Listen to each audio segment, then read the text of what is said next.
name is Law Nation.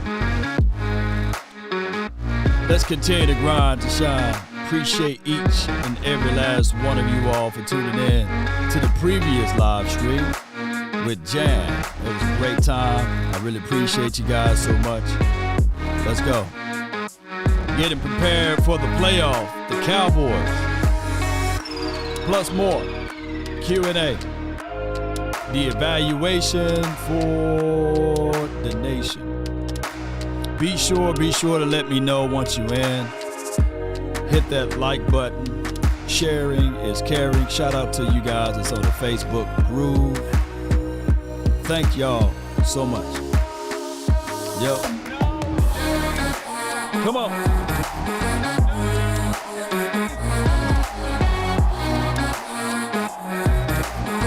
Let's go.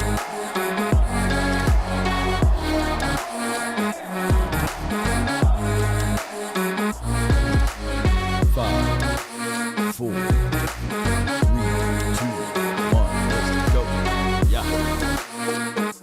They say ain't no party like a cowboy party. Yeah. What's up? What's good to you all? Thank everybody for tuning in. The name is Law Nation. I hope all is well as we approaching the final game of the year. You guys know how this goes. The Cowboys, I still got the flashing lights on me, man. Get the lights off for me. I don't need the lights right now. You know, I appreciate y'all for showing up last night. That mean the world to me. We had collectively over 8,000 views collectively, and that was a grand slam. They didn't like it at all. They loved it. So those are the things that I like that the community can do. We get random shows that we would just bring up, and then all of a sudden I got my brother, the twin maker. He's spitting all of that nonsense about the 49ers. Then you got me. Then you had panels of people that jumped in. So if you wasn't a part of that show last night, and you talked about you support Law Nation and what we do, and you had the opportunity to jump in, and you didn't jump in, come on. Shame. Let's go. Shame. Yes, indeed. So shout out to Cam and everybody, man, who jumped in. But I really appreciate you guys. You know I'm just picking at you. Shout out to everybody. All right, so the Dallas Cowboys, before we go into more and more details of this, of course, we know of the news of Damar, and I just want to let you guys know that the young man is pretty much in good graces right now. They said that, and let me give it.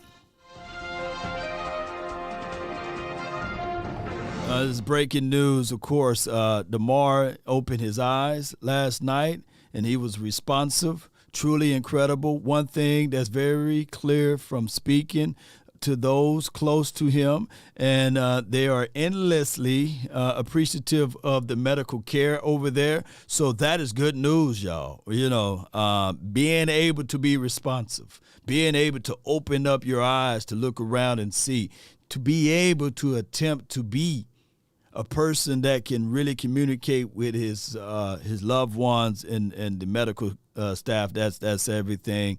So be sure, y'all. Be sure to continue to send your prayers. You know, this world is a weird plane. It's a weird dimension that we live in, but we never know what's on the other side. So, and I'm thankful for everything of this guy being able to get things going in the right direction. Also, I want to bring up this point right here that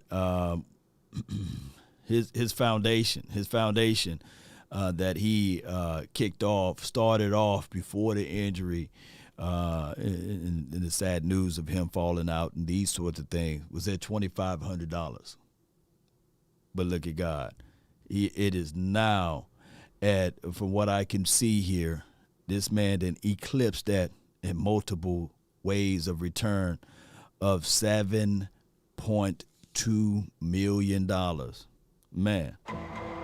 Power of the people, man. You know, so many people may think that there's a lot of negative connotations, but just as much as people look at the flaws and the negativity of things, There's a positive picture at the end of the day. There's a positive outcome at the end of the outcome. Positive outcome at the end of the outcome, right? I can say that, right? Positive outcome at the end of the outcome. And $7.2 million dollars they done raised now, and the goal was $2,500. Man, that is amazing. That is amazing. And sometimes we'll go through something. We will struggle. We'll go through something so that someone else will not have to go through something. So this is remarkable. Over 250,000 people have a little less than that. 250,000 people done supported and donated. So I really appreciate that. PVO, man, appreciate y'all so much. So the questioning line is the Dallas Cowboys. What are we going to do heading into the final week? But before we get into that, let's listen to the playmaker. I want to know his thoughts on everything and how he contextualized everything. Let's listen to him. Let me know if you guys can hear audio. Do you ever look at it? How would you look at this? Would you rather play Tampa and Tom on the road, a team that's beatable maybe, or Aaron Rodgers, who you can't beat, at home? Well, they haven't beat Tampa either. They didn't beat Tampa this year. I've been out here all the while, boy. And I'm telling you something, this thing has me so twisted and turned up and turned on. I don't know how to watch it during games. I'm like, okay, wait a minute. Okay, wait a minute. Philly, come on now. Come on, Minshew. Because I got the pass figured out. We go get Tampa first. We go get Tampa first. And then we're going to let we'll let those other three teams right there, somebody got to play each other. We don't want to go through all three of them, Minnesota, Philly,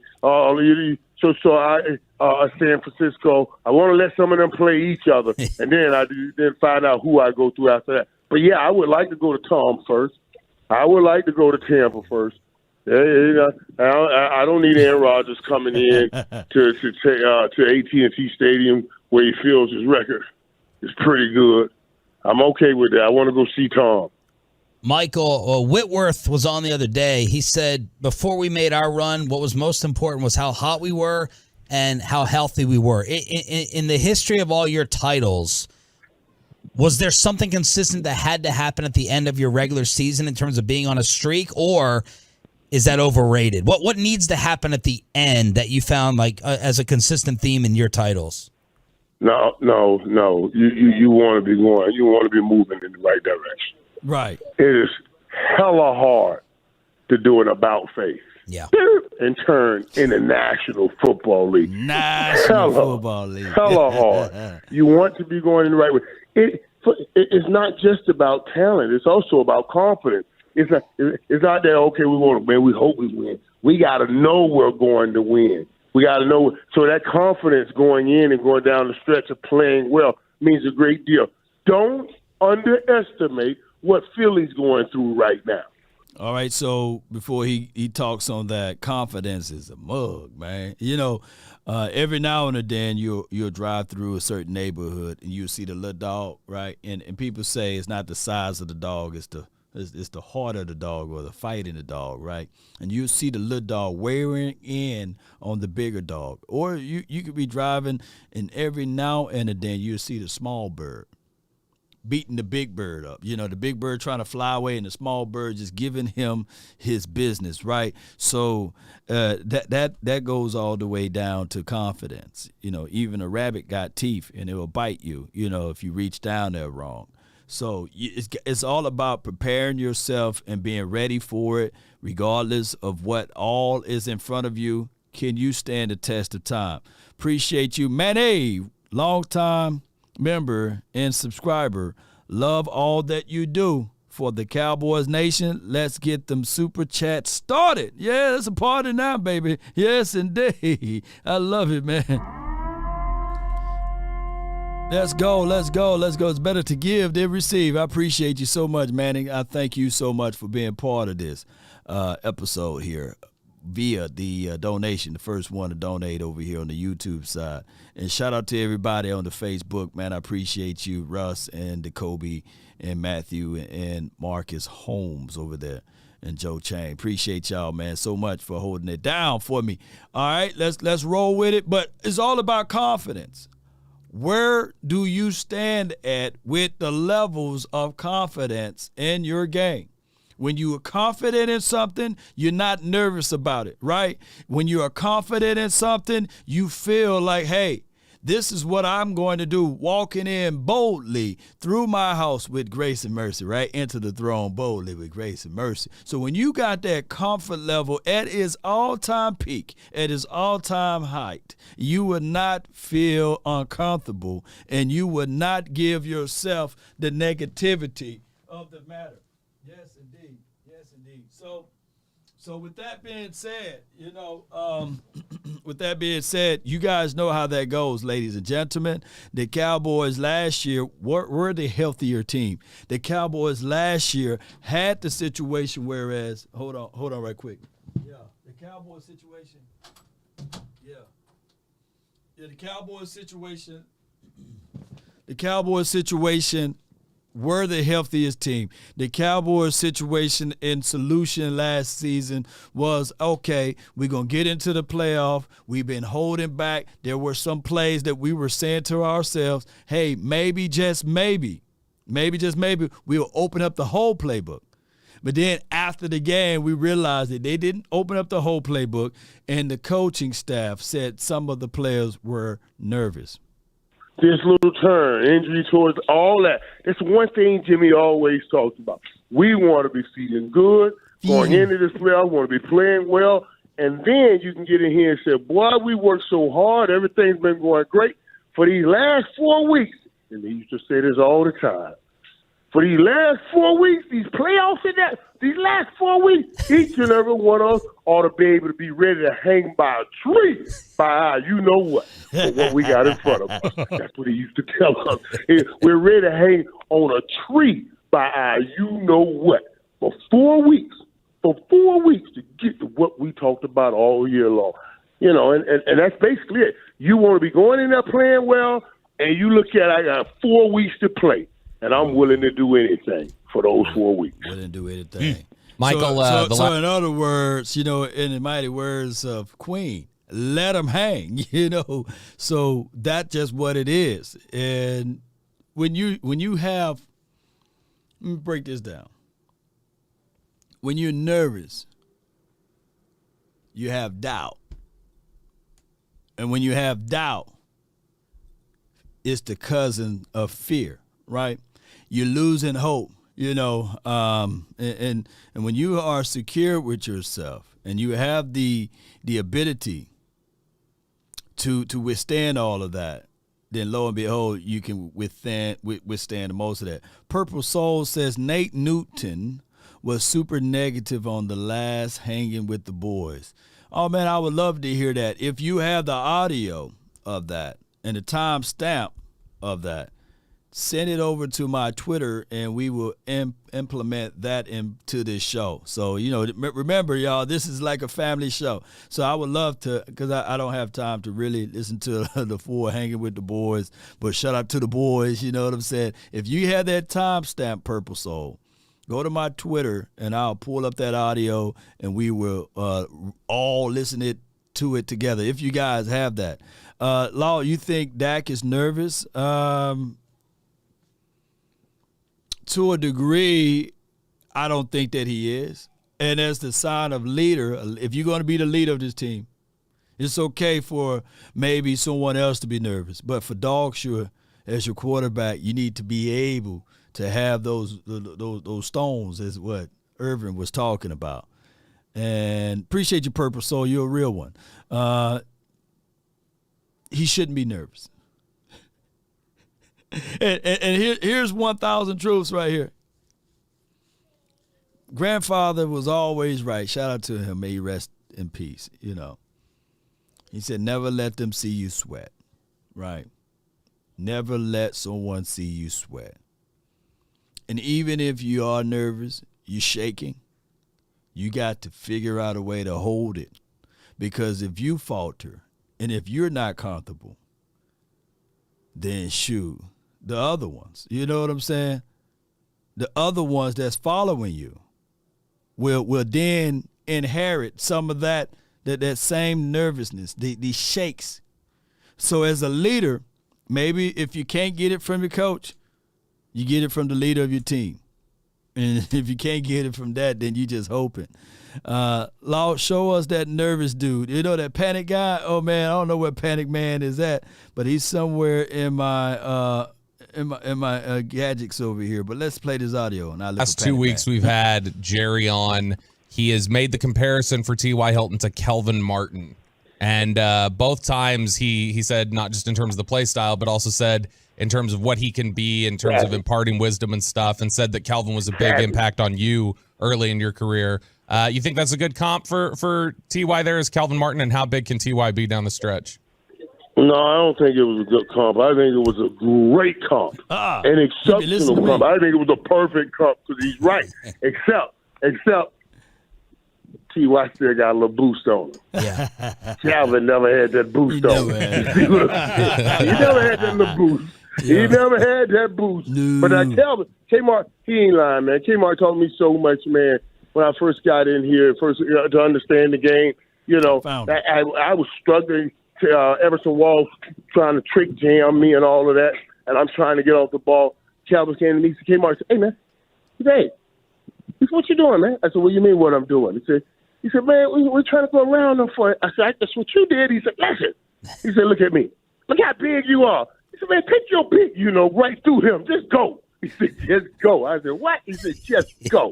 Just go." And so that's what I started doing. I said, and that's why I came up with all of mine. You know what? He's right. I'm 210 pounds. The laws of inertia says any object hitting another object given the same weight of size should move the still object from a moving object to still object. So I'm going to be the movement object, and I'm only going to take half the man, so I'm going to go through one of each shoulder. And I mean, my career took off from that. I just started going through people. But he also helped you understand the game, the timing of the game. When I'm on TV and I tell people, listen, it's one thing to know how to be open, but it's better to know when to be open. Calvin teaches you all of that. He tells you, listen, man, he ain't even studying you right now. The quarterback's over here. You need that receiver to talk to everybody in the room. The quarterback's vision now is over here. You're winning on a backside route right now, and he's not even looking at you. Understand where you are in the whole progression so you can know when to be open as opposed to just knowing how to get open. He was teaching me all of this. Man, my goodness, man. The playmaker broke it down. And,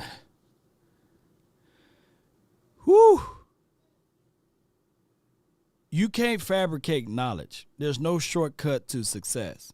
Like a lot of us look at this and said, yes, you can, because this guy's brilliant, right? But he's only brilliant to a degree, and I'm talking about Kellen Moore, right? And hear me out. Wisdom is the total of all sum, right? Knowledge, and then, of course, what comes from the Most High, instincts and inheritance of knowledge can also be passed down through genetics and a whole bunch of other things, right? But what I'm telling you guys is what we wanted out of Kellen Moore, and I'm not shooting him down, is we trying to pull things that he don't have, right? And that is knowledge. But he got to get it through experience. Look, there are people that's watching this show right now that's been at their career field or jobs for 10 to 15 years. Of course, you may have gotten your position based off the information that you knew at the time or your degree or what have you. But nothing is like what old folks say, ain't nothing like bought sense, right? Meaning that you went through it. Now, that the people that have been here for 10 to 15 years at their jobs, they've forgotten more that others might have trying to know. But the collective reasoning is what I'm saying is that they have experience, they have understanding, and they have knowledge of said field, of said job. So these type of things, when you try to implement it all together, you will have to say to yourself, we are in a better situation as much as possible when it is a situation when a person gains accumulations of knowledge.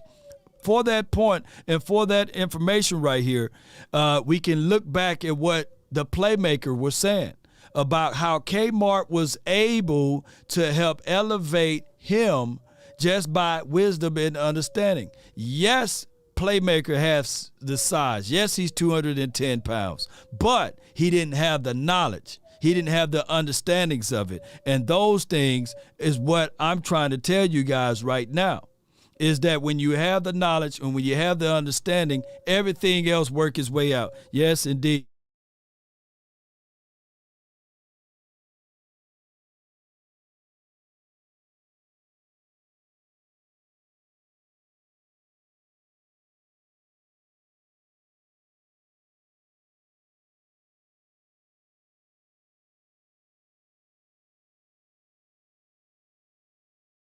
Great breakdown. Great to have you on again. Have fun cashing in on kissing the babies and signing that signature. And we'll talk to you next week. Be safe in Orlando. Thank you, brother. Hey, man, absolutely, man. I'm telling you something, man. I talk to CY almost. I talk to him every week, man. I'm talking about so excited. I saw a picture the other day when I was leaving the network, and they had a picture of, it's funny because you asked me that, they had a picture of 88, CD, and TY. And 88 was running through the end zone, laughing, and you could see it. This was true good laughter. This was true good friendship. And I said to myself, wow, that was fast.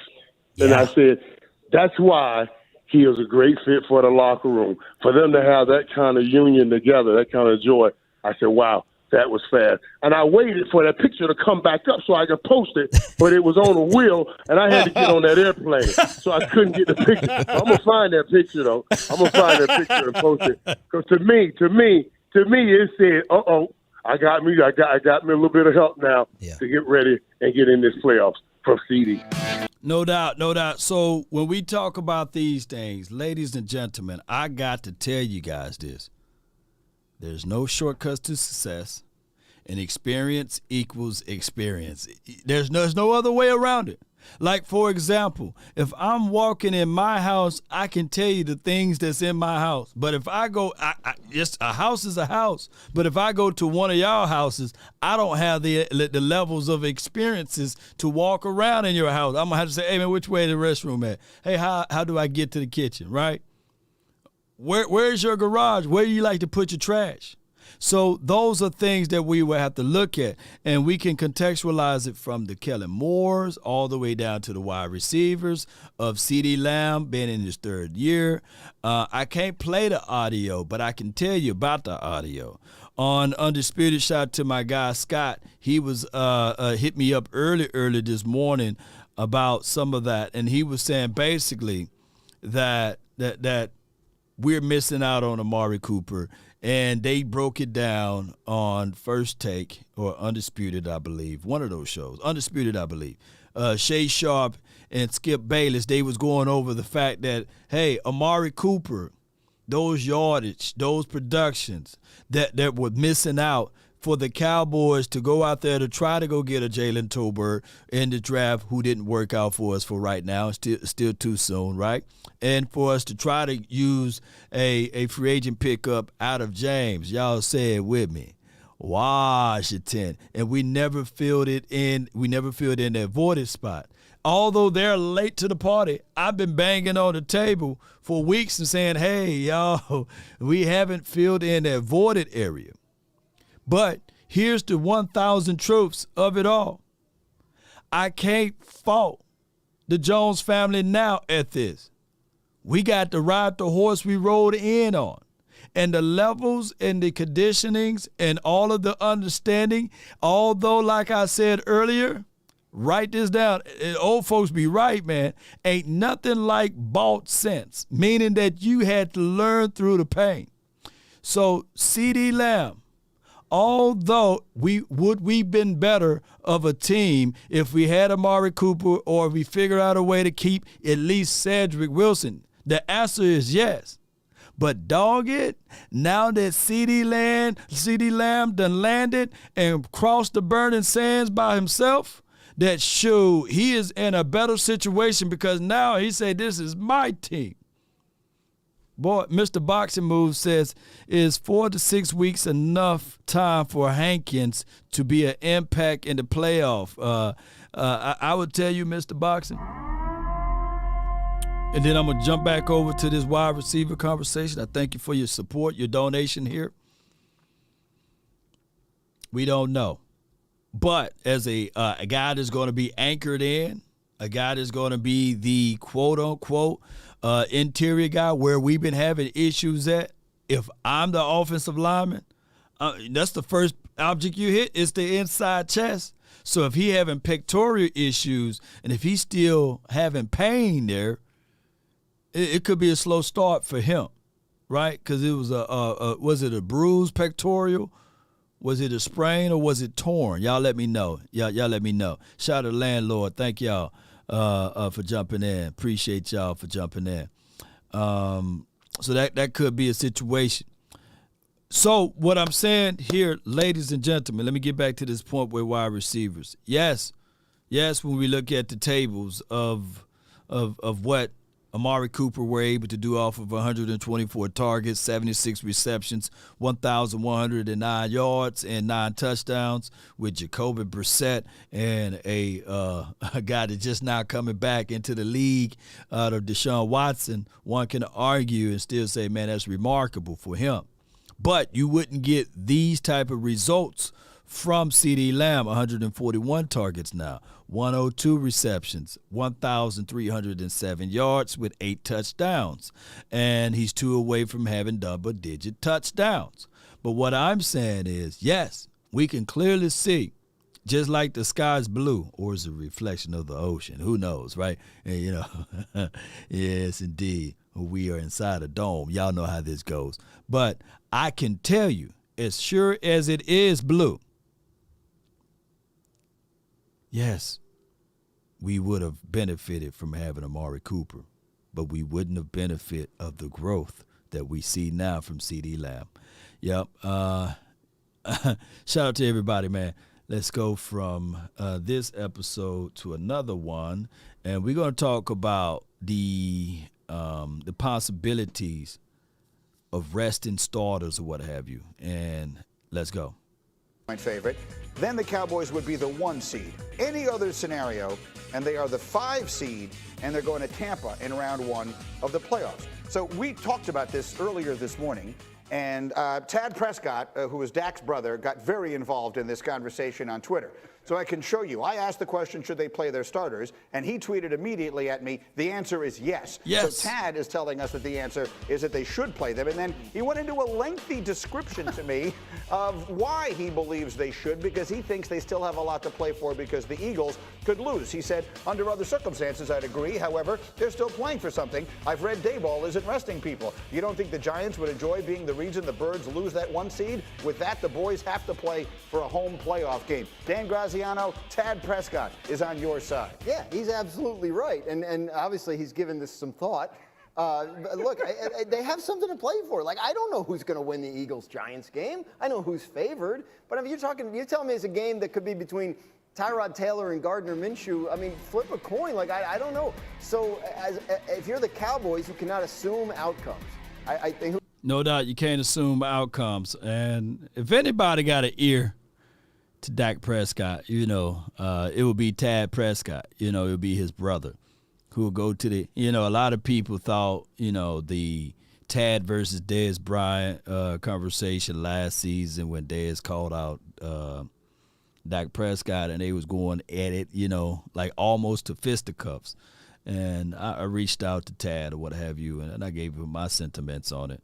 And saw him at Oxnard or what have you, and I bumped at him again at the store in Frisco. Tad, just like I'm going to tell you guys, I know how it is for a brother, to root for another brother. I promise you, Tad versus Dez or what have you, shoot, he wasn't going to stop until someone else intervened and said, hey, man, look at this picture of it, right? But I can tell you, a brother will go to the edge of the earth to protect his brother. Behold how good and how pleasant it is for brethren to dwell together in unity. So I know for sure I got my brothers, that would go almost to the edge. I said almost, almost to the edge for me. Right? And Tad got the ear, you know what I'm saying, from the 4-ladder, the 3-ladder of what they're saying. And I'm telling you, he would probably tell his brother, hey, this is what was going on. This is what we get, right? Especially, that they lost a brother, and Jace. And we can all look at this. And if you guys got brothers or sisters and out there, shoot, y'all will go to the edge of the earth too. So that's why I say, man, a lot of people that bump their gums about this and that, go on out to practice. Go out to Oxnard sometimes. See how these guys interact, you know what I'm saying, with their family members and beyond, So I made it my business to speak light, speak truth to power, and call a spade a spade. I had a guy earlier when I posted the video of Jabril Cox, and he said, man, you're a horrible scout guy. You know what I'm saying? Just face it. You want KJ, you wanted Jabril Cox, but I want you guys to understand that Law is never that guy to call a player trash. I'm not the type of person that look at a person for one season and say that they done, right? I would joke with them and say, oh man, I can't look, we don't want Josh Ball out here. But I always contextualize it too, that he needs more time, right? Because we can look at it and say to ourselves that even with Josh Ball, if we gave longitudes and latitudes to Terrence Steele, you never know down the line what off-season workout conditionings and beyond can do for said player. So I look at players from, the possibility that there's still more time for them to develop. Now, when you hit your ceiling, you hit your ceiling. And my whole argument with the Kelvin Joseph is we've seen all what we can see out of Anthony Brown. And if you already utilize a second-round draft pick for a person, right, out of Kelvin Joseph, you might as well let's see what he can do out there on the field for a consecutive 3 to 4 weeks. Maybe at the end of the day, if he get 2 interceptions, maybe 1, you can put a highlight reel behind that, and then you can start shopping him. You know what I'm saying? If you don't believe in him all the way. That is how I look at it. Whereas you can start looking at players and say, all right, because what the problem with our Cowboy team, we do a great job in drafting, in my opinion. Right? We do a wonderful job of finding some gems under the stone, right? Digging it out of the mud and say, okay, this guy can do some things. I don't think that there's another team in the National Football League that can find a Peyton Hendershot like we can, right? That can find a Malik Davis like we can. That can draft someone like the likes of a Dayron Bland, right? Dayron Bland is up there with Sauce Gardner, Tyreek Woolen. Those guys are early round draft picks. And look what we are doing. Look what we are doing. Right? I was talking to, I think, Eagles content creator, and I said, yeah, man, what's the guy over there? Harry Roseman? Is that their guy? Harry Roseman, the general manager there? Yeah, I said, yeah, he cool and all, but shoot, can you imagine if our guy, Will McClay, had the unlimited funds, the unlimited budget like Howie got, and had the unlimited range? Look, Will McClay does the similar things, but he got the, hey, man, we like what you bring to the table, but we going to take you to Dollar General. We going to take you to Dollar Tree, right? We going to take you down there to Fred's, right? Whereas the other guy, he got unlimited spending. He can go to any store he want to, any store. we get happy when we get a chance to go to TJ Maxx and Marshalls.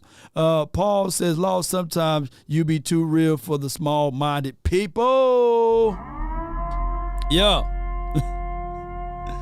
Yes, indeed, man. I appreciate you, man, so much for that. But I don't want to paint a player into the corner, because especially I listened to the great Bill Parcells that said it takes 3 years to evaluate a player.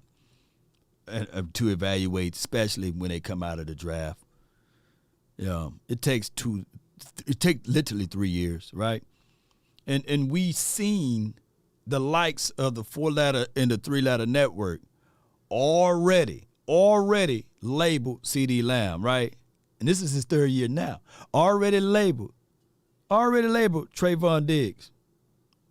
Already labeled those 2 guys. So my thing is, with this is, yes, they compare my guy CeeDee Lamb to all of the elite wide receivers already. Yes, they compared last year Trayvon Diggs in his 2nd year ever playing DB to the Jalen Ramseys of the world and Marlon Humphreys and whoever, So we look at that, and of course the kid that went over there, Reeves Island, they were comparing this man to everyone. Talib, and I was sitting there like, look, man, this is only his 2nd year. But heavy is the crown, right? Heavy is the crown. Or Darius Slay, they were comparing him to his 2nd year, y'all. And I was talking about Trayvon Diggs last year, But heavy is the crown. But we can clearly see that Trayvon Diggs now, since they can't find flaws in his game, they don't even mention him at all now. Right? When he was leading the league in interception, well, look at the yards allowed. Look how that goalpost continue to be moved with the Cowboys. Look how the goalposts continue to be stretched out, moved around, because they don't fit their narrative. That's just what they do. They continue to move the goalposts. When Dak Prescott made it back since his injury, since his thumb, there's only one quarterback since his return got more touchdowns than him. And his name is Patrick Mahomes. I think Dak got like 22, Pat got 23, 24. And then when y'all say, hey, wait, what about the interceptions? Since his return, Dak got 11 or something like that, interceptions. Pat Mahomes got 10. But they keep moving the goalposts. And they say, well, look at the games played. Well, it's the same amount of games if you do the math. It would be pretty shocking if the Arizona Cardinals beat the San Francisco 49ers on Sunday, but we've all been shocked before. A year ago we're sitting here going, oh, there's no way the Colts will go down to Jacksonville, lose to the Jaguars, and blow the playoffs. They got smoked. So these things can happen. As long as that's possible, as long as it's possible for them to improve their standing, then they should try and win the game. I'll take it a step further. I think it's likelier that the Cowboys beat Sam Howell and the Washington Commanders without Dak than it is that the Giants wind up beating the Eagles, regardless of who they're. I'm just trying to figure out all the different probabilities of things that can happen. And the most important thing, the Cowboys, we just showed a statistic that they haven't won a playoff game on the road in 30 years. Yeah, but these guys were alive back then. They don't know that. I understand that. But, they also haven't won one in the last 5 years or in the last 2 years when these guys have had opportunities. They need to make sure they are as healthy as they can be going into the playoffs week 1. This is not a new concept. Teams, when they don't have anything to play for, have frequently rested their starters. What I'm saying is I think the chances of their winding up winning this division are unlikely enough that I think I would lean on the side of not playing the guys. Let me ask you. Man, that dude said we haven't won a road playoff game in 30 years. That's a long stat line there. Ooh, 30 years, that's a long time. I guess because I think in 95 we had to play at home, right? But, man, that's a long time when you really look at it. But this team is different, right? This team is different. We can't put the sins on the previous Cowboys pitfalls on Mike McCarthy. I know he get lumped in with it, and I know how the ratio says, hey, this is this, and that. But since Mike McCarthy been here, we've been in every fighting chance to get to the playoffs. Even 2020, like I said, the team, I kid you not, the team that won the actual division in 2020 won only one more game than we did. Y'all look it up. 30 years ago, Beast Mode said he was 4. Man, that's a long time. That streak breaks this year. This from Brandy. Yes, indeed. That streak breaks, man. that means we are closer to the victory, right? And I know somebody going to take that and run with it. And they say, yeah, man, Law, the Cowboys haven't won a road playoff game in 30 years. And he is to believe now that this particular team, the 2022/2023 Cowboys season, that they're going to go on the road to win 3 road playoff games in a row that they couldn't do in 30 years. That's just how it is, man. It's a horrible situation. But when you're rooting for this team, you'll say yes.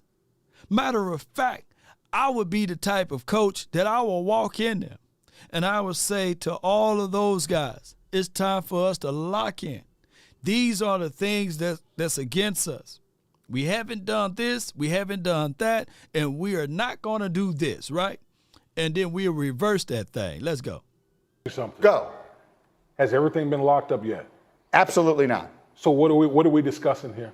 We're discussing probability. What That's what coaches deal with every single day. I mean, do the Cowboys have something to play for? As of this moment, they do. So what are we you discussing? watching the screen? Are you watching The the moment screen? the game kicks off, they will too. Let me ask you this. If you're in the second quarter of that game and you look up in the stadium and you see Philadelphia 28, NYG 0, are you getting your guys off the field?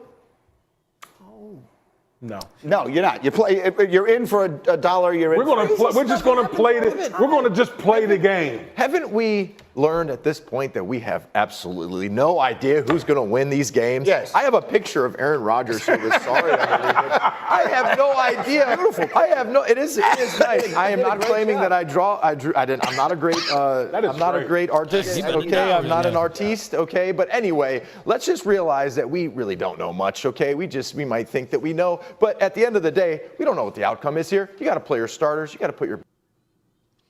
Look, while I'm bringing up the Hanging with the Boys podcast, man, appreciate you, man, for sending that over to my Twitter there, man. I appreciate y'all, man. Y'all are awesome, man. Y'all are amazing.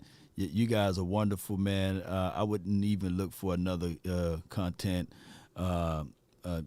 circle in the world outside of you guys, man, because I appreciate you guys so much. Let's listen to more what they have to say. Best team out on the football field. Let me ask you a question. You got to go to the playoffs. Let me ask you a question. Yes. Now, we've seen how the Dallas Cowboys have looked over the last month. Yes, we did. Do you think that by Bingo. sitting these it. players that they're going to play better? Well, let me say this.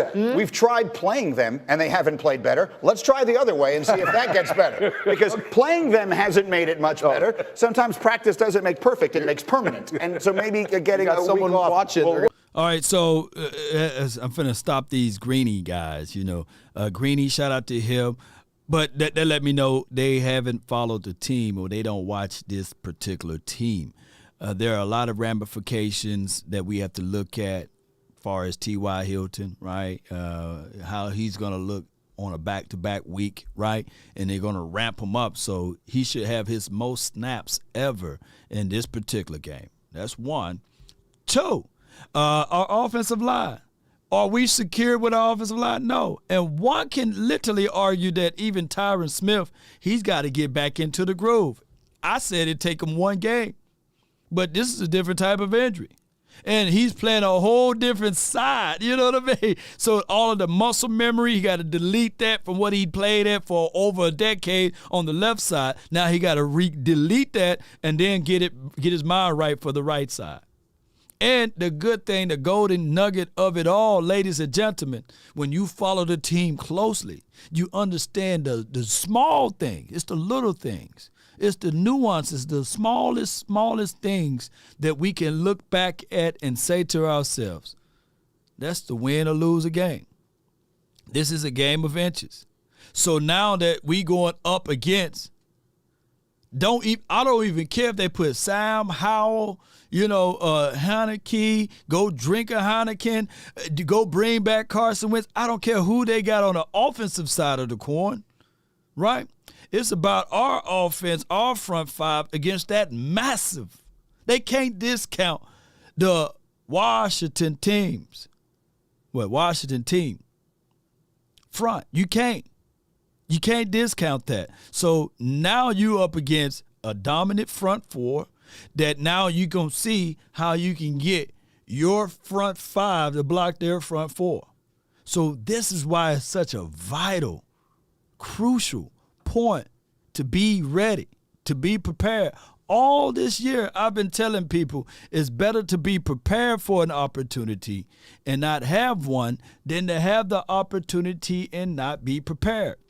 Law, are there possibilities of injuries? Yes. Yes. There's the same possibilities of injuries are prevalent. But if it's your time, it's your time, man. Look, we can't, look, that's why you're supposed to. Pray for things, you know what I'm saying? To manifest things. You can eat some bean soup tomorrow. And it can have some strips of some type of foreign bacteria in it and can take you up off this planet. You know what I'm saying? You can be the healthiest guy. Work out, eat right, go to sleep on time, and you can get hit by a bus checking the mailbox. When it's your time, it's your time. And just right. Scrappy Doo is in here. Appreciate you. You can't be scared to live your life. And football is the same way, believe it or not. The same way. It's a game of inches. Everybody, and I'm not sitting here saying this to be insensitive or being sensitive to the matter, however that saying goes. But all of these players got to understand that they are a one hit away from being like Ryan Shazier or what we've seen about this young kid that happened on Monday night. That's just the cost of doing business. And one can argue that, hey, it wasn't even the hit that caused the situation for the Hamlin, kid. So we got to always contextualize everything. But if you live your life in a bubble, scared to do this and that, then 9 times out of 10, you will lose. That's just what it is. Yeah, Porky the Pig, pork mascot. So yeah. So it's always better to be prepared. How can you prepare yourself?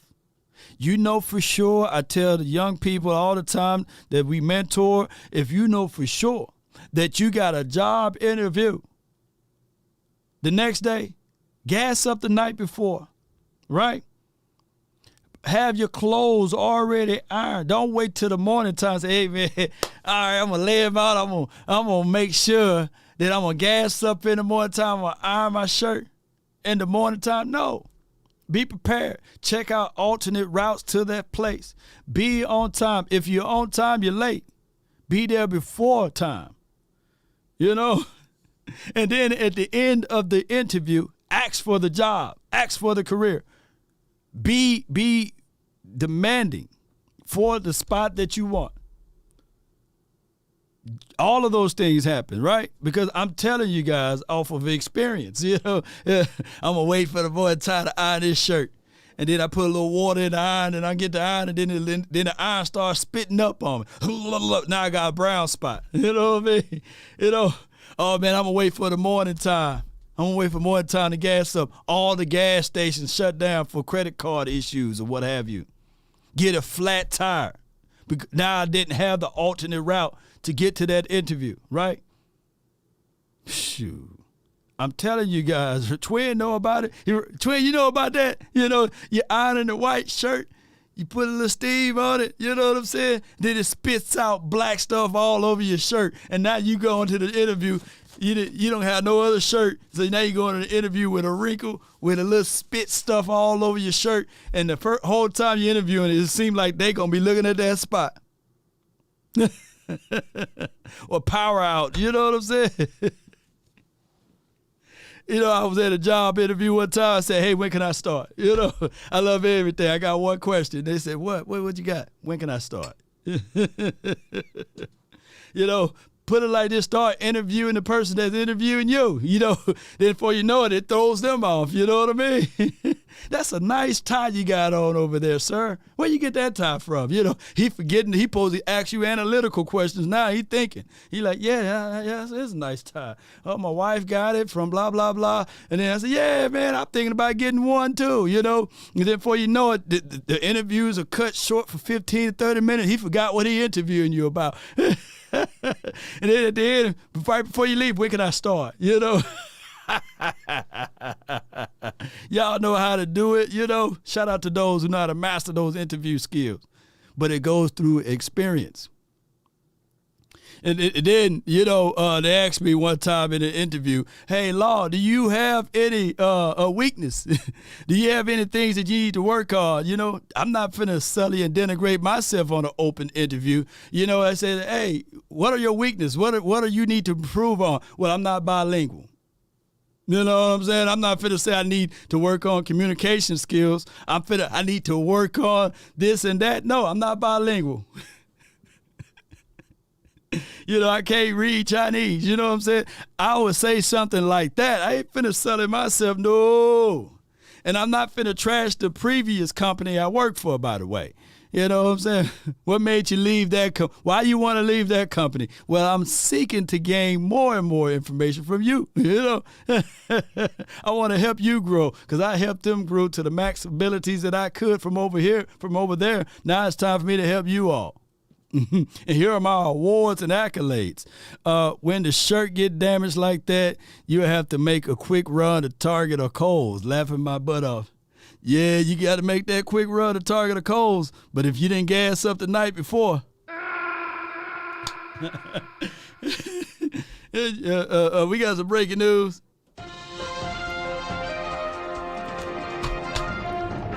JD is now fired from his interview because he's late. I appreciate you, though. I appreciate you for the support, though, JD.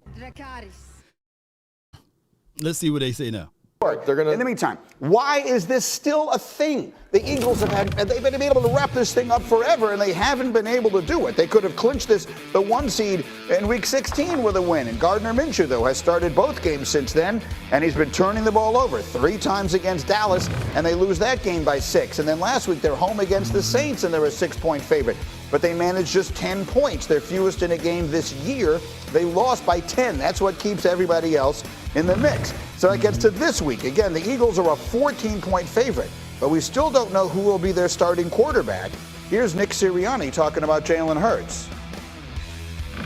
We're going to see how this week goes, and we'll see how today's walkthrough goes of everything. And then, you know, tomorrow we'll see a little bit more because we'll be more than a walkthrough. We'll be practicing. And so, you know, we'll get a better idea here within the next couple of days. So here's the thing. If there's one thing that it is and is giving me some pause on my previous opinion on the Cowboys, it is that the Jalen Hurts thing is getting more and more interesting as every single day goes by. When he first got hurt, remember the stories that came out of there were, oh, he might very well wind up playing this weekend. Yeah, that was wrong. It's now starting to feel like the 3rd consecutive week, and you were telling me if you had to bet on it right now, you don't think he'll play this Sunday. I don't think he'll play this. Look, as the weeks have gone on, and behind you it's gotten less foggy as the show's gone on. Yeah. That has not happened with the Eagles and the Jalen Hurts situation. Right. Look, I mean, he was able to be a limited practice participant yesterday, which is more than he did last Wednesday. So there is some sign of progress and some sign of potential hope. My understanding, based on the conversations I've had with the same people I had them with last week and the week before, who were telling me the same stuff, is that I would be surprised if he were to play this week. Things can. Oh, wow. My thing is with that, the Eagles better be very cautious with rushing out their quarterback. They better be very cautious rushing out their quarterback. And I know, you know, that game is important for them. They want to finish strong, right? Finish like you started, right? You want to finish strong. But Thibodeau, Law, their version of D-Law inside, that's a big boy. And the other guy, I forgot his name, at the tip of my tongue. They got some interior guys. They got guys that's assassins, that's mad at the world, angry, upset that how you guys ran it up on them the first time around. And they coming. And I know you guys got certain goals and things like that. And it is what it is. What you got, Asmodeus? What you got, man? What happened to our guy Hamlin? Is he okay? This just in, Hamlin, or what you got, Asmodeus? Because I already went over, he opened up his eyes and things like that. Yep, they fighting for that bye week, but you got to understand, and shout out to my guy Asmodeus, man. I've always been part of this channel, been doing great things. Williams is his other name. Yeah. Yeah, he's making a remarkable recovery. Yeah. That was in earlier. I already went over that. Yeah, so I appreciate you, man. I was just making sure. It wasn't any other news because we all rooting for this man, and we want to hear good reports from him, man. Leonard Williams. Yeah, they got some boys, man. Big boys inside, so we're going to have to see what they're going to do up against, dare I say, the Eagles. And they looking for revenge. And it's another time that we can look back at the Giants and say, Giants sneaky. They are sneaky because out of all of the teams, Eagles been talked about a lot. The Cowboys organically going to be talked about a lot. But the Giants are sneaky enough to go under the radar. They just flying under the radar. I wish sometimes, man, my Cowboys, we just fly under the radar, man. They're not even talking about the Kevon Thibodeau, what he did, what have you. That was such an egregious move of doing the Snow Angels. But they flying under the radar, man, quietly, like a thief in the night on how they're moving and how they got into the playoff and first-year coach or what have you, Brian Daboll or what have you. They flying under the radar, man. And that's good for them. They can really prepare. Let me see if I can find this interview about this Nate Newton. That Sam Howell is going to start for them this weekend.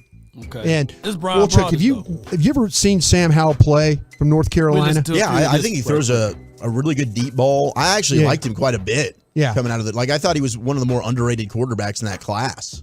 Yeah, there was time that they talked about him as being a first-round pick, and the Commanders got him in the 5th round.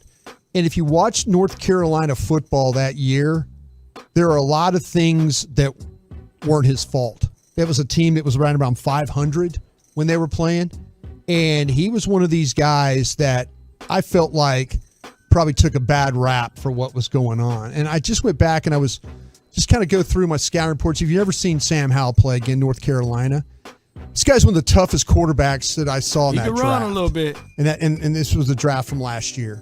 Mm-hmm. This guy was highly touted. He was highly rated to start the season.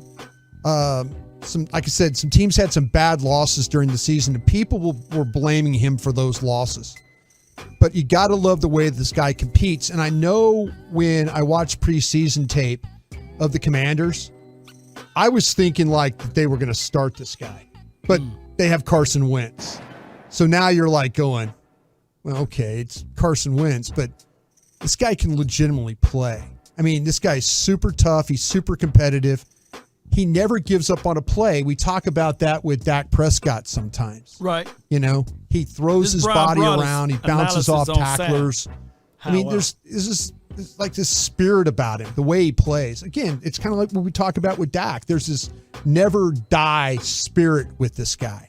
You're talking too glowingly. I just think this guy can really, he's accurate. He'll put the ball right on the money. Dallas is gonna have their hands full. And I know it's a rookie quarterback, and I know it's the but the Commanders have skill receivers. They have Logan Thomas, they have tight end. You know, they're a little bit suspect at the tackle spot, and they're at the left tackle, and they're a little bit suspect at the right guard spot. But I have a feeling that if Dallas is not careful, this guy can make some plays. Might be looking at a gamer here. Well, more than a gamer. This guy's legitimate. And the Commanders, they might, here are the last week of the season, you know, and I kind of feel like if they would have played this guy earlier, they might be in the playoffs.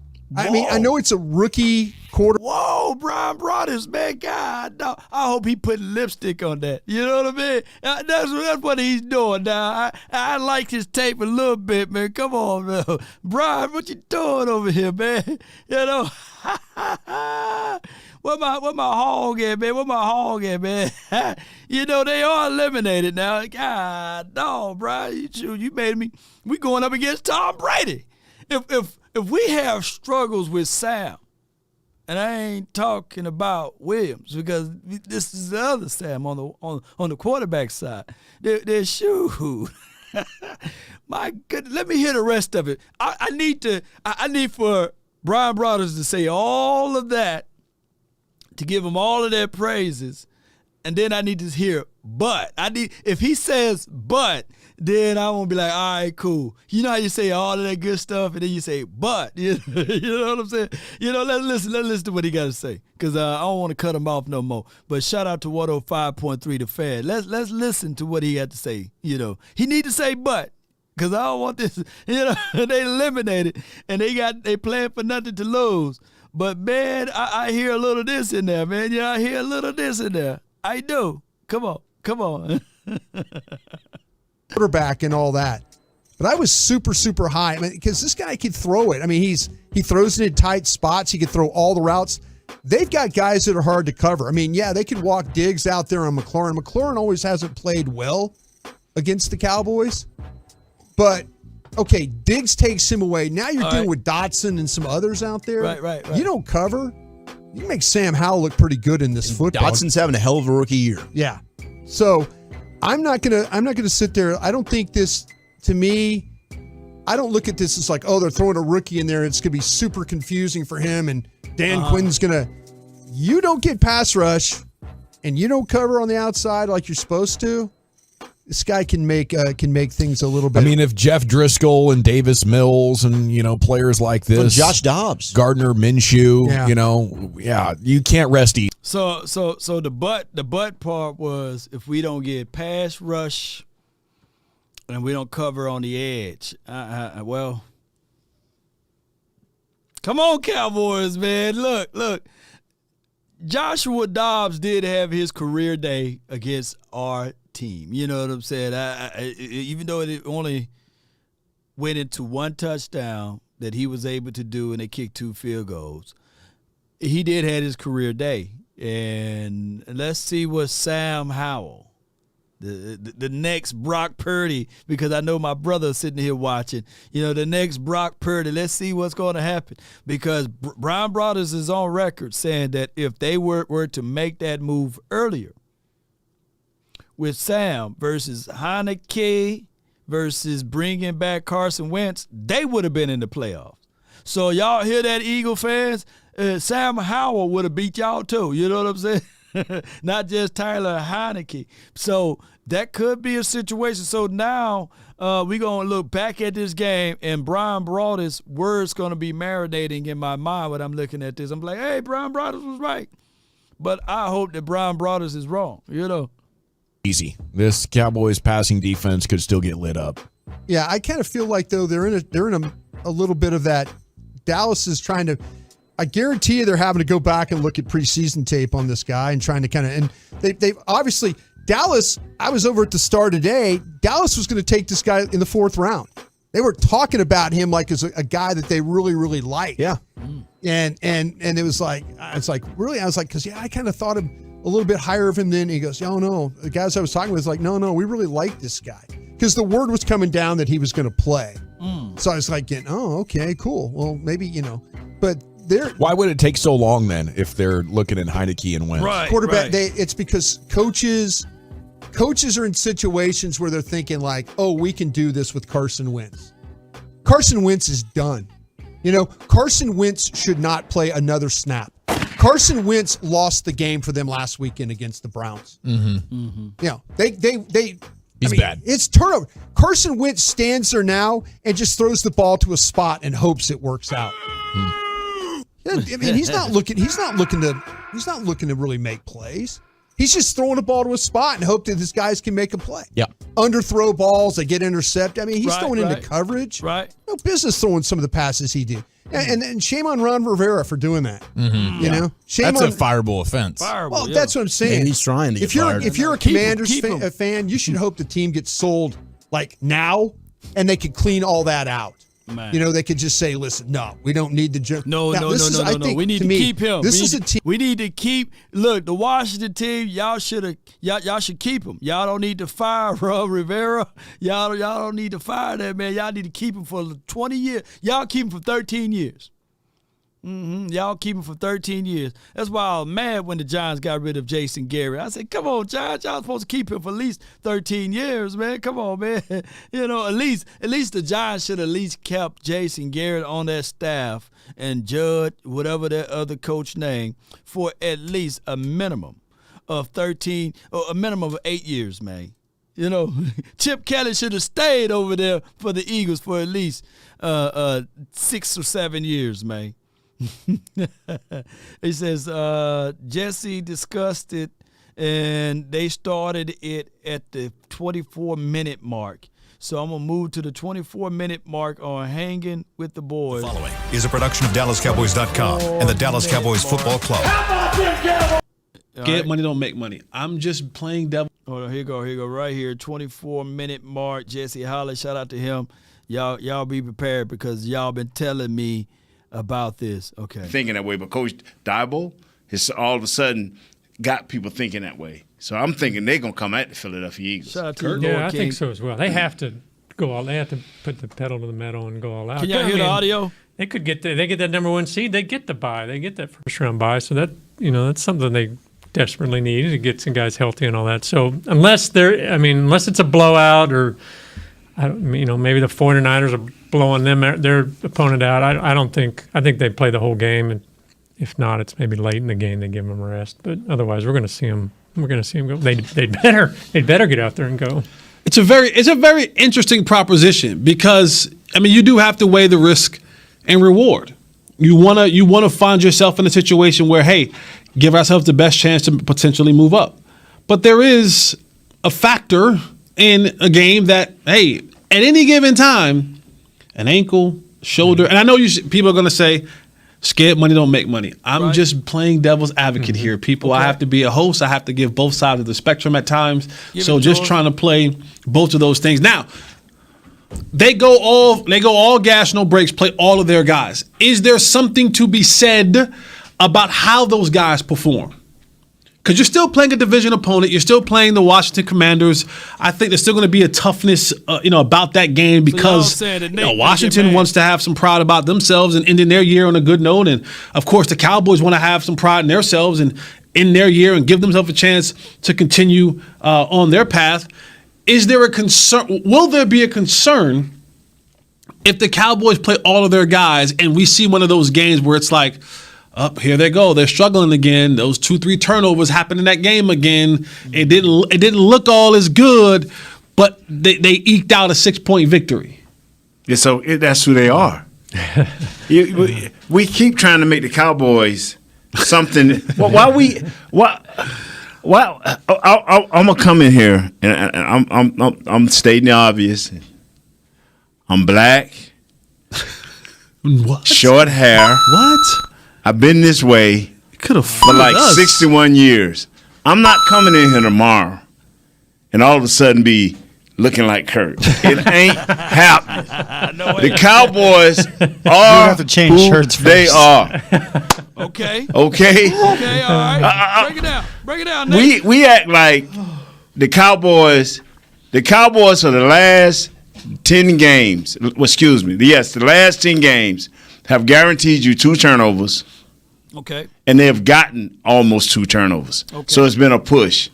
We've guaranteed how we play, it's going to be a struggle. We've played that way for the last 9 games because Minnesota was different. But all the other games has been this exact same way. Okay. Now they may change in the playoffs, but can they flip that switch? This it ain't no switch. It's who they are. This should be a playoff game now, right? This is a playoff game. Yeah, this ain't no switch. This is who they are. So how will they change it in the playoffs if they can't change it now? You saying they're going to lose in the playoffs? Because they've been winning with this combination of how they've been playing. Okay, that's positive. They've been winning. Positive. Okay. See, I refuse to go to bed again saying, maybe this time it won't happen. No, maybe this time it will happen, and maybe this time we'll still win. What are you looking for? Tell me, besides a perfect game of no turnovers, they cut down on the penalties, but no turnovers. Right. When has it happened? Yeah. Come on, y'all. The Minnesota game was about it. Come on, y'all. You either gonna accept who you are, or you gonna get disappointed. Okay, so what Big Nate is saying that we are a turnover team and we could generate turnovers, right? So the Cowboys. So I think from my understanding, what he's saying is basically, this is who we are. Is not going to change for the last 9 games or the last 10 games, excluding the Vikings game. We get 2 turnovers. We get 2 turnovers, and the quarterback throws 2 turnovers or a fumble or something like that. I had no room to argue against Nate. I'm going to hear what he's going to say just for context after this point. But he did say there could be a different team in the playoffs. He did say that. But I got no room to argue against Big Nate. I got no room. Outside of the fact that, if we look and take a deeper look at the turnovers, how did they occur? Who did the ball went to? Is there a rhythm going with this particular wide receiver versus not? You know what I'm saying? We can argue that, but I would have to be live there in order for me to say, hey, well, Big Nate, what about this? What about T.Y.? Was he there when those interceptions occurred? Did we have, for those 10 games, dare I say, Tyron Smith playing at right tackle? There's a lot of things that we got to contextualize, Big Nate. Come on, let's meet in the middle of the road right here. Let's see what's going to happen after this point. I did find it funny. I was reading some stuff from Philadelphia about their game, and they were like, the writers are like, yes, Hurts didn't play, but this team had no energy. They were ho-hum. They played down to their opponent. It's like everything we're saying. Right. Yes. Same thing. I'm going to tell you something, fellas. All right, listen. Our defense is beat up. Okay, that's true. You either go into that game and this, Jesse, I'm hoping this was your mindset. You either go into that game full bore trying to win it and let the coaches do the scoreboard, or you go into that game half-hearted and ain't nothing going to work right. Ain't nothing going to work right. So you got to go into this game full bore. You got to give it all you got and play the best you can play. Now, whether that's turnovers or no turnovers, whether that's getting 1,000 turnovers or no turnovers, you got to go into this game full bore, because I got to think New York is going to play. They're going to play, because I remember a New York team not too far in the distance was in these same shoes. They had better players. Started a playoff run that didn't end into the Super Bowl.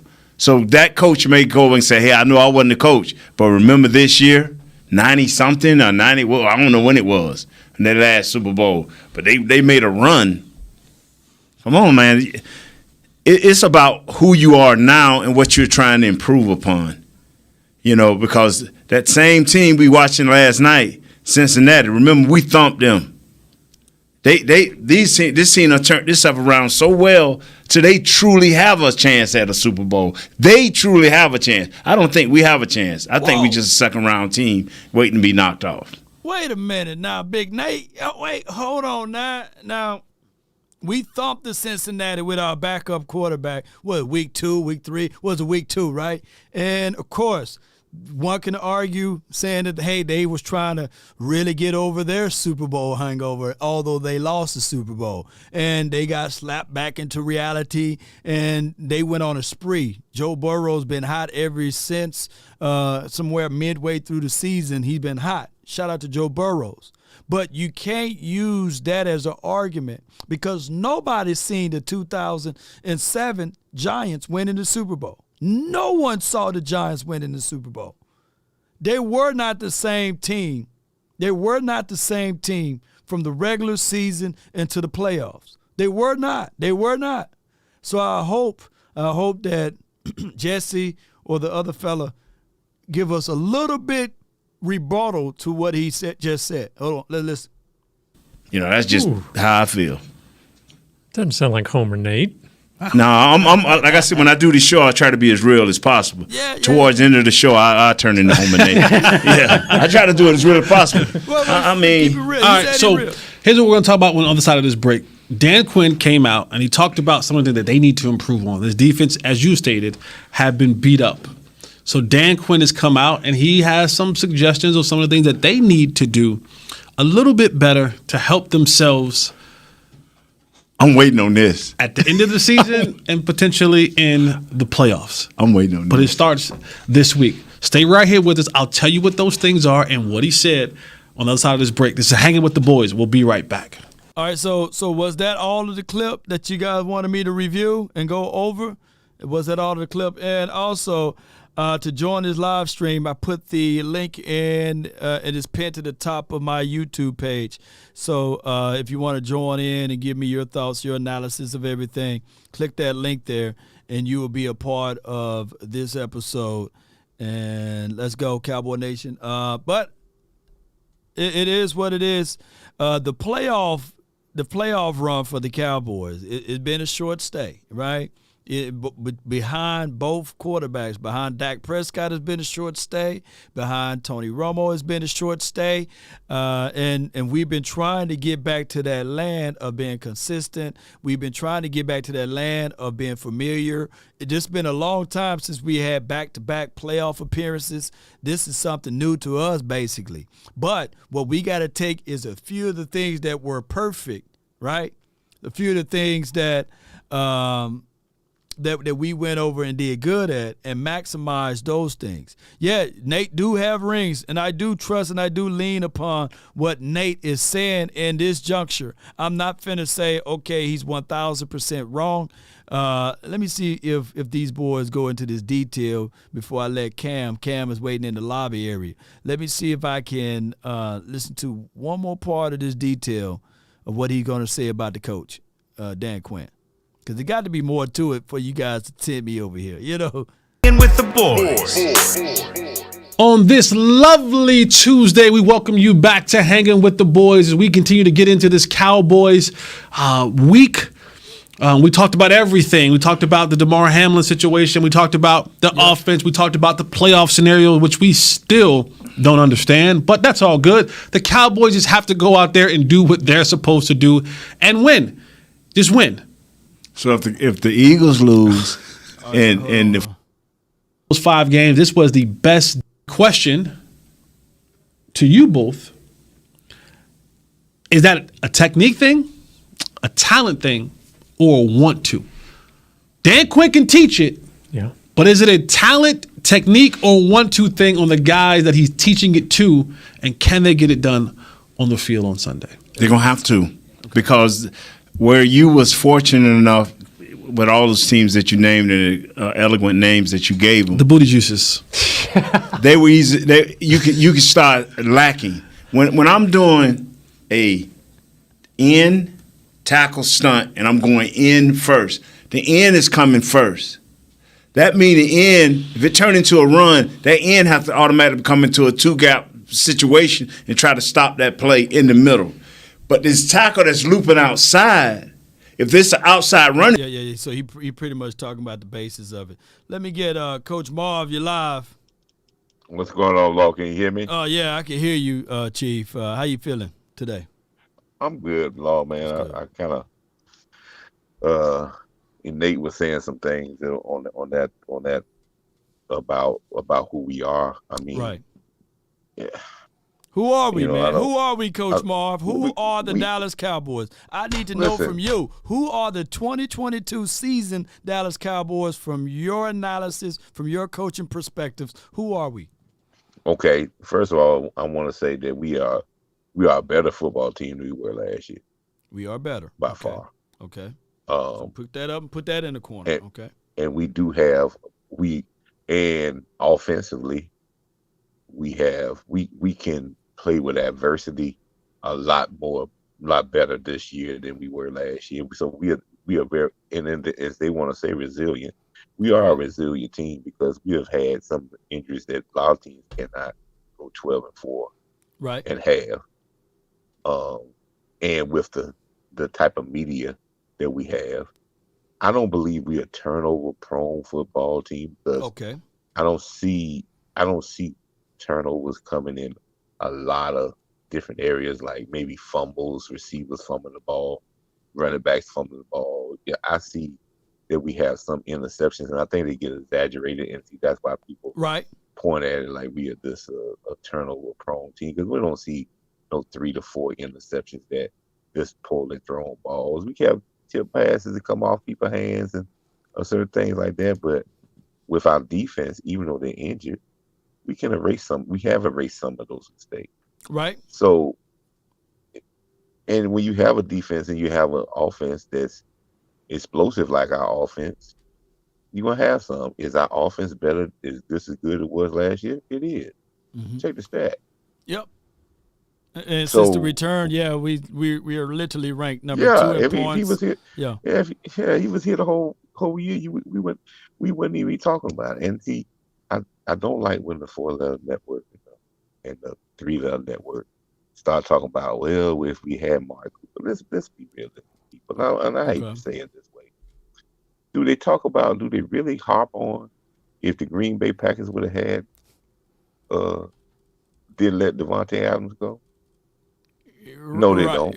They just talk about the young receivers. They talk about Do they talk about Tyreek Hill going from Kansas City, and they say Kansas City, they don't even talk about it, and he having what we talking about, a all-pro. He's probably leading the league in catches, touchdowns, and yards. But they don't say nothing about that because they don't say that because they say Mahomes made Tyreek. But when they keep talking about Cooper, they're trying to say that, okay, Cooper made that. Listen to me. Our offense ain't dropped off none, and Cooper's been gone. Right. Now here's what I'm going to say to this, Coach Marv. What we're saying is that some of the hiccups that we seen with the offense, would have been better? Probably so. That's just football. But yes, that's football. But we wouldn't have gotten a chance to see CD Lamb grow. That just is what they call it, conundrum. That would have been a conundrum. And listen what we saying. Listen. Right. It's a conundrum. And this come to the defense of Anthony Brown. I'm not Anthony Brown, but Noah Brown. Noah Brown. Yeah, okay. If you were to tell me my third receiver is going to have almost 45 catches, 500-some yards, and 3 to 4 touchdowns, if you took his name off of it, you'd be saying, man, he had a great year for a third wide receiver in a run dominant style football team. Yeah, but the only thing is he's not having the type of course, we can't contextualize it because of the fact that you're missing your starting quarterback. He's not having the type of year that Cedric Wilson is having. That's the only problem. And I think Cedric caught what 50-some catches last year? Yeah, he caught 6 touchdowns and 50-some catches. Passer rating when targeted was 130-something. Yeah. His Noah Brown, just as good as Cedric Wilson. But he only had like 3 drops or something like that too, though. So But we threw the ball 20% more times last year than we did this year. Are you arguing the fact that Noah Brown and Cedric Wilson the same person? Year? No, ain't no, because we look at it because we look at the highlights of catches that he may have dropped. I think that Cedric Wilson is a little bit better than Noah Brown in my opinion. We threw the ball almost twice as much of the time.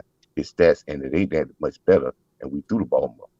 Yeah, but I'm just saying like the kind and the style of wide receiver. I think that Cedric Wilson is you can do a little bit more. You can line him up inside and out. Now, as far as Noah Brown is more physical though. I think that Noah Brown brings a lot to the table as being that quote unquote hybrid tight end that Mike McCarthy was talking about during the offseason of what he wanted to do with Simi Fehoko. Lord, let me tell you something about third wide receiver. They ain't gonna get no more about 45, 50 catches. If you got no more. 45, 50, yeah, give or take, yep. That's it. So when people thinking of a third receiver gonna get 10 touchdowns and 60-some catches, 70-some catches, they're fools go. Not if that's in case they don't have no other good players. But when you have these type of back, that type of tight end, and those type of receivers, a third wide receiver may get 35. 40 catches might be great for him. The 40 catches may be great for him. Great. The only thing is, Coach, I think that the Cowboys didn't see Noah Brown being that third option, but he was thrusted in all the way being that second option. I thought that they was probably looking at Noah Brown to still have his same role, but due to injuries, he was elevated all the way to being the second option because of Amari Cooper. Not Amari Cooper, but my guy Michael Gallup. He's a little, slow to his punch right now. Well, but he's going to get there next year, though, for sure. Yeah, they thought Michael Gallup would be the. Yeah. They thought Michael Gallup would be the. They thought Michael Gallup would ascend, and they already knew that CeeDee Lamb would do what he's doing. They thought Michael Gallup would ascend. Yeah. CeeDee Lamb did do that. Michael Gallup did not ascend as much as they thought, but you still got by because you probably got you got a career year. Right. And even though we talk about it, but it's a career year for Noah Brown. It is. And when we talk about it, we talk about with having him, and then now his role is probably going to reduce. And where they're trying to push now is Michael Gallup to be that person that's he's always going to be. Michael Gallup is that guy that's going to get you 50, 55 catches a year. Mm-hmm. He's never going to get you 100 or 100 catches a year. He's basically a third wide receiver. You know what? He's a very good one. He's a real good one, but what's going to happen, in my opinion, from what I can think of, heading into the playoffs, organically, Gallup is going to be pushed back to the strong third wide out. T.Y. is going to be your second, or you're in between the third and the second. And then your boy, Noah Brown, hey, less responsibilities. He come in and he do what he do. Shoot. I think that's a good weaponry for us. We just missed out on James Washington, and we missed out on Jalen Tolbert. But listen, though. Think about it. I'm going to say this right quick, though. Go ahead. Think about it. This is why I say Noah Brown year was just as good as Cedric Wilson. Because Noah Brown had to come in, and he had a bigger responsibility because Gallup was hurt and Amari Cooper was gone. Mm-hmm. Cedric Wilson had the coverage of Amari Cooper and CeeDee Lamb the whole time. Yeah. See what I'm saying? So we put so much pressure, but we got to remember, as Michael Irvin used to say, it's about distance travel. Right. This guy came in and he had a guy that was on knee injury, one of your number one wide receiver going. He only had, and he thought Dalton Schultz was hurt early in the year. He only had one guy, and he had to have a role to be bigger than Cedric Wilson ever had in Dallas. Yeah, but it is what it is. It is what it is at this point. If we would have put Cedric Wilson in that role without Amari Cooper, without your tight end, you may have seen the same stuff. Man, I don't but know. Now he's hot. It's that area of the unknown. What are you doing now, Law? What are you doing now? You know I'm finna press that button. Simply because what are you you don't doing have now, evidence that something does exist does not okay. mean that you what are you have doing now? He ain't doing nothing now, Coach. He ain't doing nothing now. But I can't contextualize that. If he didn't do nothing and he had an opportunity here, now he goes with two great one receivers there. We would think that his numbers would increase. Man, I don't know, man. Waddle and Tyreek, they doing some. I think both of them got 1,000 yards apiece. But I feel what you're saying, though. I feel what you're saying. Cedric Wilson. See, I think I would say like this. Mm-hmm. I think sometimes we get caught up in names, right, and perceptions of people, and we don't look at it objectively enough to say, well, yeah. But here's the thing, though. Objectively speaking, though, Coach, and I do know that you saying we look at names, but are we a better team now with T.Y. Hilton?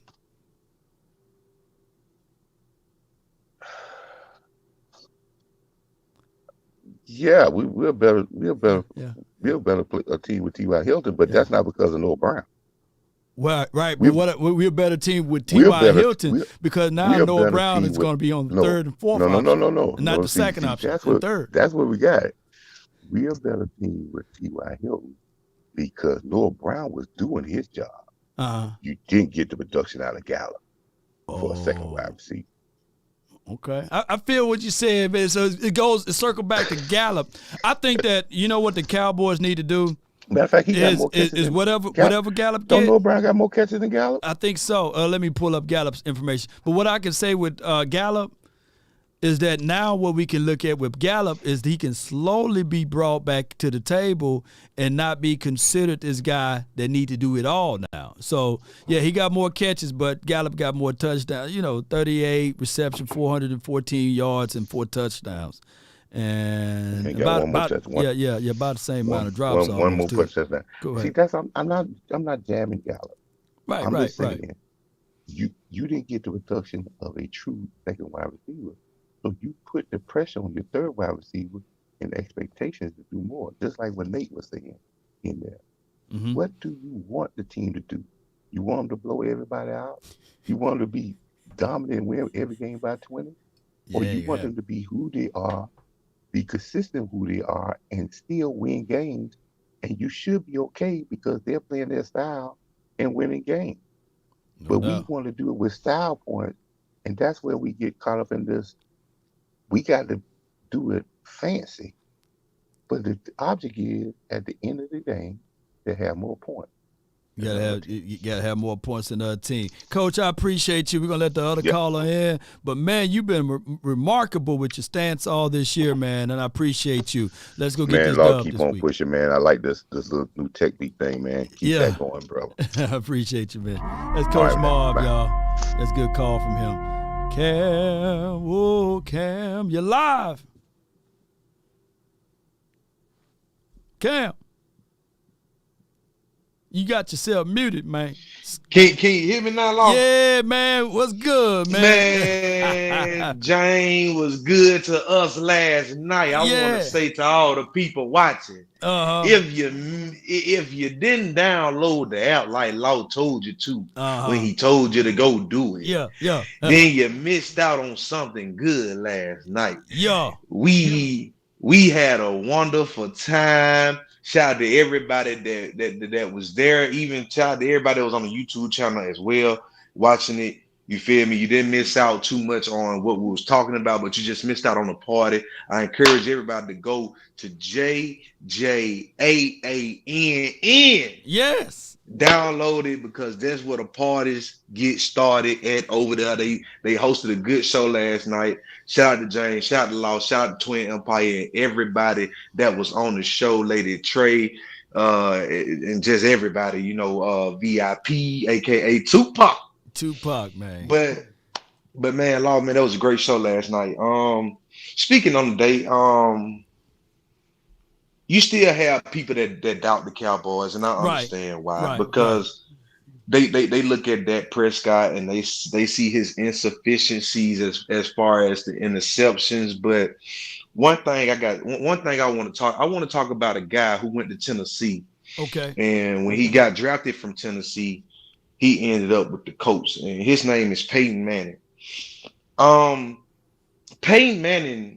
When he first came into his league, I think this is his first year, he had thrown more interceptions. I think they was up probably about in the 30s. I could be mistaken. I think it's 29 INTs. Yeah, 29 or somewhere in that range. Yeah. And so he still went on to be great. Mm-hmm. And then that's one thing that we have to see, and like I tell people all the time, it was a year that Tom Brady threw 13 interceptions in a year, and he won a Super Bowl. It's all about how you win at the end game. It's all about the end game. It's the results that you receive at the end. Right.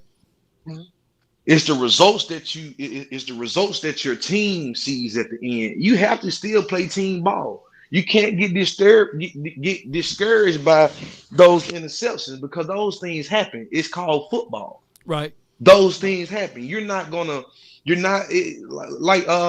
we said last night, and like Trey said last night. They look for people to have breakout games, or look for people to be elite, or just have that game every day, every single Sunday or Monday or Thursday. You're not going to have your best game every single time you step out there on that field. Every dog has their day. They do. Every dog. They do. I understand that we want to win a playoff game or a Super Bowl, what have you, but we got, but we're gonna get there. But the team have to play ball. I hate when people always say who's the fault for something. Like I told you, like you have 11 men on offense, you have 11 men on defense, Right. you have 11 men on their special team, you have a 53-man roster. Everybody plays a part. Yep. Long as you play your part, it's like a car. The motor can't be the gas. Break it The down, motor man. can't. The motor can't be the power steering fluid. It can't be none. It has to be the motor. The radiator has to be the radiator. The alternator has to be the alternator. Every part has to play its part. And if we do that, then we will win as a team. You have to understand, this ain't just a one-man game. It's a team game. Everybody has a part to play. And we have to play that part. And what kills me about us sometimes, I understand that we can criticize our quarterback, and we have the right to. But when we just all out put the blame on him, you know, it's wrong. Now I do hate when people like, you know, when they just try to blame the others instead of blaming our quarterback. You blame everybody because, like I said, it's a team game. It's not this person game. It's not a this person game. It's a collective. You do it as a collective. Hold for a second. I got a super chat from Sanjay. He says, and I hear an echo somewhere. I may have to turn the radio down. It says Cowboys are the number 2 rushing team in the NFL with 24 rushing touchdowns. Actually, I think it's collectively close to 28 to 29 touchdowns. But as far as both running backs, when you combine them, but 2,234 rushing yards. This team can travel and beat anyone. Yeah, I think two things travels: defense travel and run game travel. But what else you got over here for us, Cam? Before I let Lee on. And so, like I said, it's a collective, and we got to understand this thing is it has to be done together. Right. You know what I'm saying? We can't. You know, in all honesty. Let's stop blaming. Hey, let's just stop blaming people, and let's just go out there and let them boys do what they do. Man. We the fans, they the players. No doubt. They have to do what they do. No doubt. And at the end of the day, Law, I want to say, man, thank you for the opportunity that you gave us last night. I want to thank Jan as well. I want to shout out to your brother Twin Empire, man. Scrappy do your work. Yes, indeed, Big Scooby. You know what I'm saying? And all in all, man, how about them Cowboys? Let's get it. Let's go. Man, it's time to get going, man. The playoffs is just around the corner, man. Let's do them Washington Hogs wrong. Yeah. And we're gonna put them in. We're gonna put them in the greens, man. We're gonna put them in the greens for them Hog Malls, man. You gotta put them in the greens. Man. Gotta put them in there. See you next Wednesday on the show, man. Appreciate you, man. All right, man. All right. Salute, man. Good call from him. All right, and let's go with these conversational piece. If you want to join the show, click the link that's at the top of my screen there to be interactive with the show. All right, got Lee, you're live, fam. Talk to me, man. What's going on? How you feeling? Man, I'm doing good, man. I can't complain. Talk to me, man. I know people are big on stats, but last year's Cowboys, what week was that Dak Prescott got hurt last year? I think week 9, week 10, something like that. Or okay. He returned around that time frame. He got hurt on that Patriots game, so somebody can help me out with that number. Okay, so maybe around week 7, week 8. Yeah. Dallas was flying high, okay? Dallas's offense way surpasses this offense that we have currently. Right. I'm just saying, the flow of the game, the fact that receivers are open, you had a real number 1. Nothing against Lamb, but I still need to see a little bit more, just a little bit more. All right. And then I'll feel comfortable. Here's what you're looking at with Lamb. It's still a prove it moment, right? He got one more game, and then we need to see what playoff Lamb look like, right? Yeah, playoff I just feel that way. Right. So I would never grade a person like what you saying like that. I would never take your opinion of Lamb harshly, because at the end of the day, we still need to see what he's going to look like against this last team, and then we need to see what he's going to look like in the playoffs. So if he continued this up, this is what he had 3 games in a row of 100-yard reception yards or receiving yards, I meant to say. So if he get 4 in a row and then he go in the playoff and keep 5 in a row, let's keep going with it. Go ahead. I mean, think about this too. If you want to compare. Think about Bryant and Williams. We saw what regular season Williams looked like, but when he got in the playoffs, he was doing some things. Nothing against Bryant. But I'm just saying. So anyway, Oh yeah. I just feel like- And shout out to my guy Williams too, though. You know what I'm saying, Terrence Williams, because without him, believe it or not, we don't beat the Lions. We don't beat the Lions. In that playoff game in 2014, by the way, where he took that, he fell at the 50 and he ended up in the end zone. Because he always running like he's falling. You remember that? Shoot. Yeah. Without and Williams, on top we of don't that, win. man, he was just a monster when it came to the playoffs anyway. But yeah, Lamb, with the situation with Lamb and Dak, I'm noticing that throughout the past couple of seasons, Dak has forced a lot of passes toward Lamb. And it's nothing against Dak, you know what I'm saying? But it's like teams pick up on that kind of stuff. They know that he's going to either go to, Lamb or Schultz. So I think Dallas needs to change up in that regard a little bit. And I don't know, man. I just feel like, got dogs out there, though. But speaking of that, you said teams know that, right? Yes, they do. But they don't know about T.Y. now. You see, so if T.Y. can be their sure hands guy, and if they roll in coverage, they bracket coveraging CD, which I like because Kellen Moore, he was in his bag when he started moving CD all over the plane, right? There you go. And I was sitting there like, even and people was talking about long developing plays, why Dak Prescott is holding on to the ball. Well, when you running option routes, you got to wait till that option come open. You can't just throw it without the option, you know? So you got to take super salad, you know what I'm saying? So you got to wait for the waiter to say which one you want, super salad. And let me say this team's identity, right? Right. No offense to Dak, but if he was not hurt, Dallas wouldn't have found their identity this season. I truly believe that because they had no choice but to depend upon the run game. A run balanced offense as opposed to just constantly throwing it. So I feel like they found their identity in that regard, and that's the way it should be. No doubt. No doubt, man. You spitting truth today, man. So what you have one more point before I let you roll? I would like to see, to be honest with you, I feel like Dallas' defense, nothing against anybody who's came in here new as far as cornerbacks, but I feel like they should really do something with Mukuamu. I know that we have Wright, Nahshon Wright, got it, great, but I feel like Mukuamu is going to be that dude. That's just how I feel about it. If somebody could just crack the door open and let him play, I promise you he'll be dominant. I got this one rebuttal for you though, fam. It's the last game of the year, and so far we've seen Nahshon Wright on that starting outside corner for 2 games. 3 is a charm, right? Here's the thing: the only way you see Izzy out there, Lord forbid, it'll be due to an injury. That's the only way you would see Izzy at this point. I would definitely don't want to see him out there as the starting corner or the guy that's going to be the starting safety at this point unless they're doing some type of load management with Malik Hooker. That's the only time you see Izzy out there. I heard he was playing corner for a while, that he was a corner at one point in time. Yeah, he came out of South Carolina as a corner. He was the opposite side of my guy, Joe Seahorn.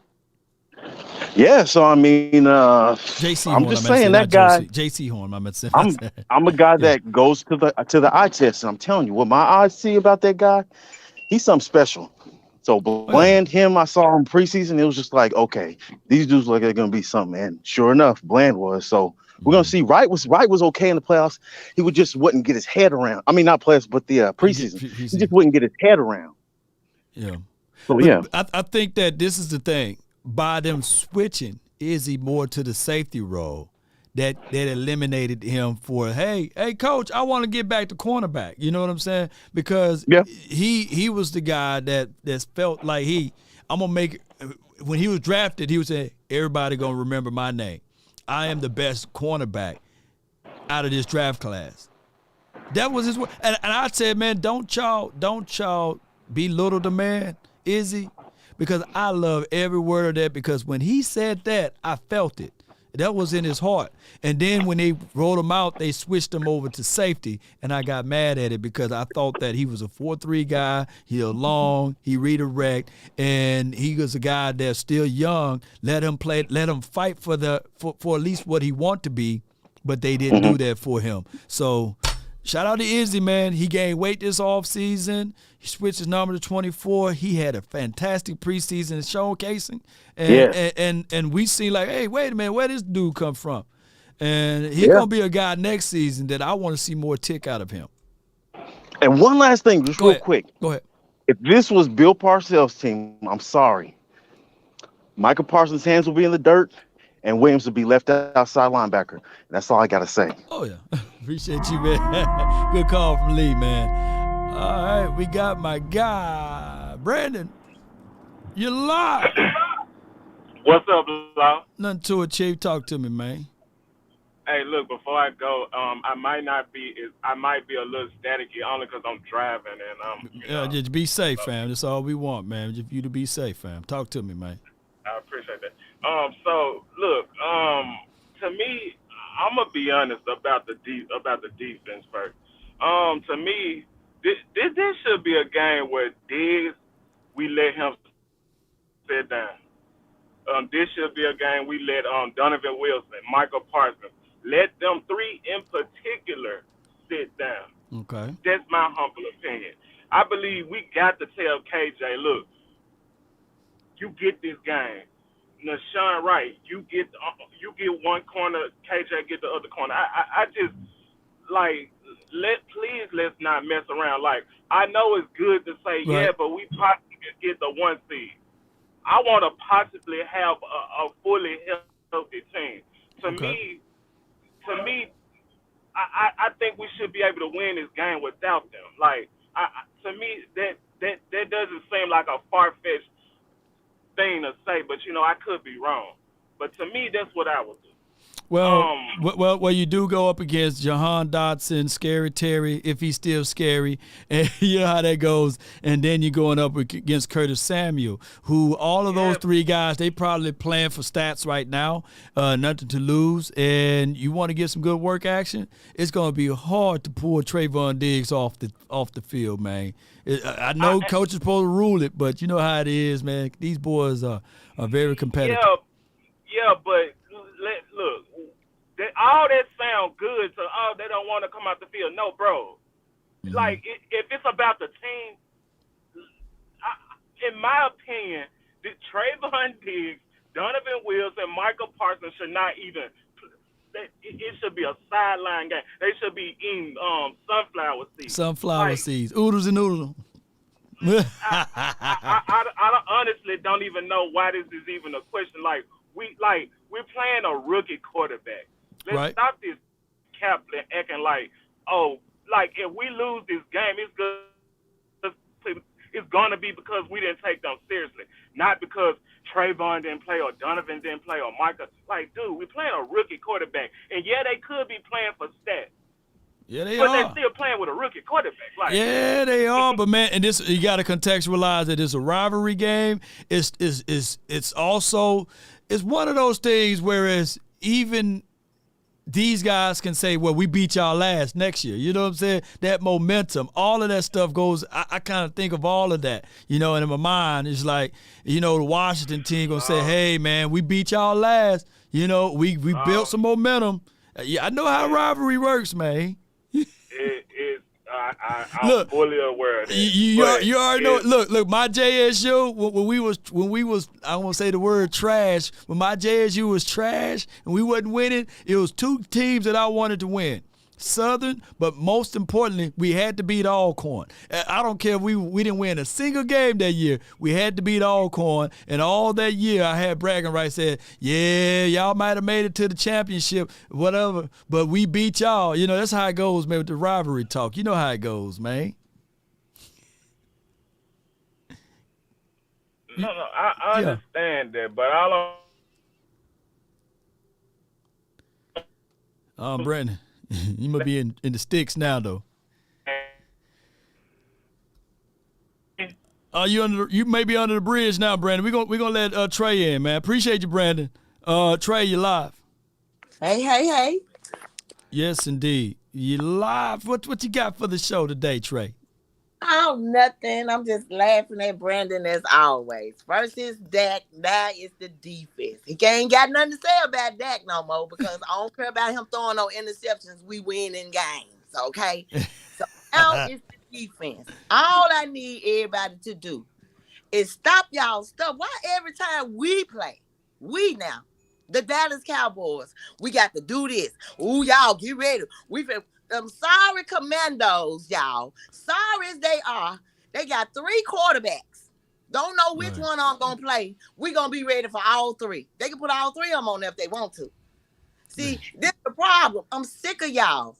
Every time we get ready to play, this is what they do. They turn around. Hold on, wait a minute. Let me put my camera on so you can see me. Hold on. Wait a minute. Every time you turn around, y'all want to sit up and say, Cowboys, watch out. Here come that big brick. You better move. Better move. Y'all think we ain't ready? We ready to go too. Yeah. We ready to get over there on that field, kick these tails, and then rest for a minute so we can go to the playoff. Well, CD, he ain't going to be number 1. Okay, y'all. Don't Patrick Mahomes throw at Kelsey? Travis Kelsey. Yep. Right here. I mean, whatever the guy name that's with the with Florida now, with Miami now. He left. Tyreek Hill, yeah. Okay, so stop worrying about what the Cowboys see. They look at that and bring it over to the Cowboys. You know what I'm saying? They want everybody to play. They want CeeDee Lamb to play like Travis Kelsey. He's not Travis Kelsey. He's CeeDee Lamb. Wow. CeeDee Lamb can't. Kelsey can't do back bends like that Predator we got. Man, he can't do what CD. Travis Kelsey, a whole tight end though. I feel what you're saying. Yeah, whole different spot. Yeah. And like I said, Dak Prescott, the team that we have now, everybody gonna get a shot. Right. It ain't no one person on the team that's gonna have all this yardage. This person gonna be the number 1. No. They pulling out the number 1s. They pulling out Partial. Everybody who's going to the Pro Bowl. So we know who our number 1s are. So stop saying, well, they need to use, they using who they supposed to use. They playing who they supposed to play. Y'all, we winning. What is the problem? So before I let you go, talk to me a little bit about this playoff situation. Do you believe in what Big Nate said? We are who we are right now, or what's your thought? We are who we are. Cowboys who make all them damn mistakes, who doing all this old stuff, Dak being sorry, Dak this and that, but we 12-4. Y'all need to sit down, shut up, and let these Cowboys play, because we going through the playoffs. Only reason why we don't go through is because that's what y'all want. Every time you turn around, you want to bring up last year. This is 2023. 2023. This a whole new year. Dak haven't thrown an interception in 2023. I appreciate you. Look how she's flipped it around on everybody. I appreciate it. Let me hear you say it, Trey. Let me hear you say it. About them Cowboys. Love you, Law. We gonna see you Wednesday. Y'all better join that podcast, JJA. You better join it, y'all. It's on, y'all. It's on. It's on like neck bone, baby. Appreciate you. Much love to you. Yes, indeed. I got my guy. Hey, you good now, man? I'm good now, baby. I'm in there. You in there, man? I'm in there now. I hear myself twice. You got to turn me down somewhere, man. You got me on YouTube or something? Yeah. Yeah. You on YouTube? Yeah, what it is, man. Yeah, my bad. No, you Gucci now. Wait a minute, I still hear myself. Ventriloquist law now. Let me see. Hello. Man, yeah, right. You good now. You good. You good. Okay. I'm backing down a little bit. Yeah. What's Mr. 316? What do all of that mean, Deon? Oh, man, Mr. 316 is the area code where I'm from. That's where you at. Okay. Where I'm at. Where you at? I'm a man about town. Okay. But about them Washington, no, you gotta say it like me about the Washington team. About them Washington boys. Yeah, them boys. Yeah. After you talk about them, you gotta call Sue. For them pigs. That's what I want to hear after that. Sue.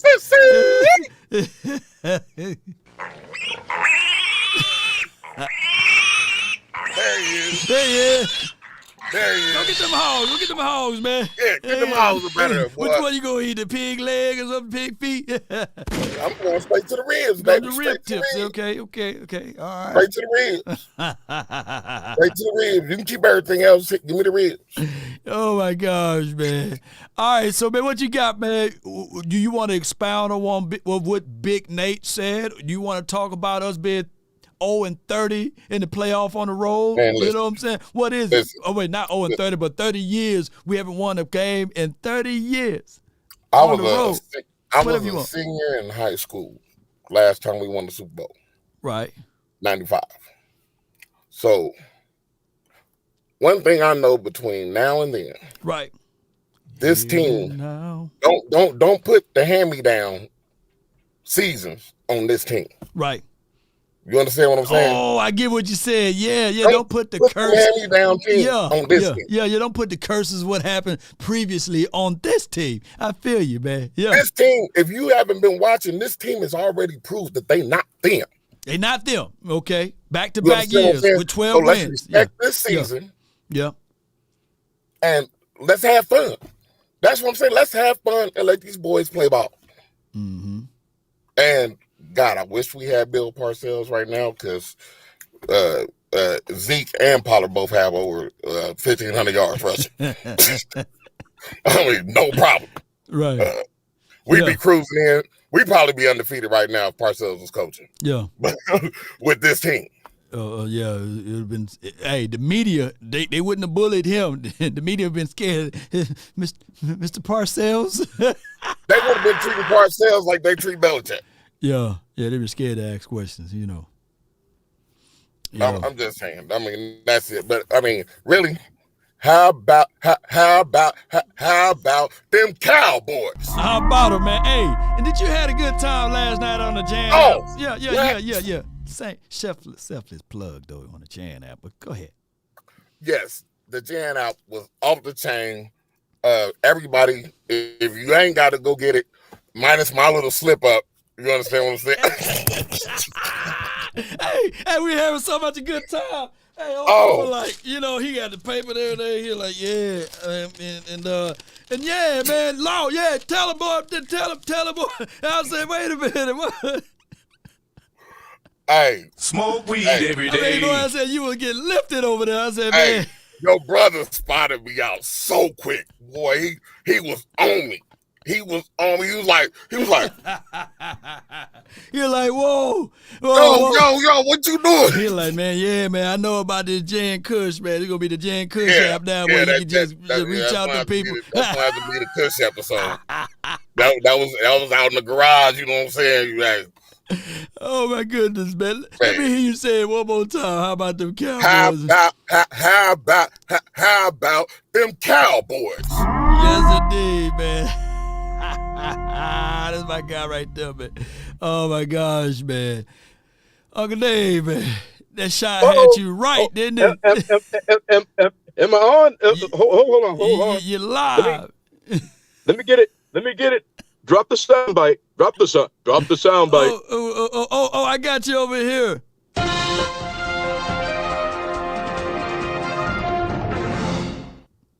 Breaking news. This is Uncle Dave reporting for Cowboys Nation. Make sure that Wednesday you download the Jan app. It is the bomb. It is the bomb. Make sure you got your gin and juice with you. Yes. In other news. A day ago, the Dallas Cowboys released wide receiver James Washington. To replace him, newly acquired wide receiver T.Y. the Ghost Hilton will be taking his place.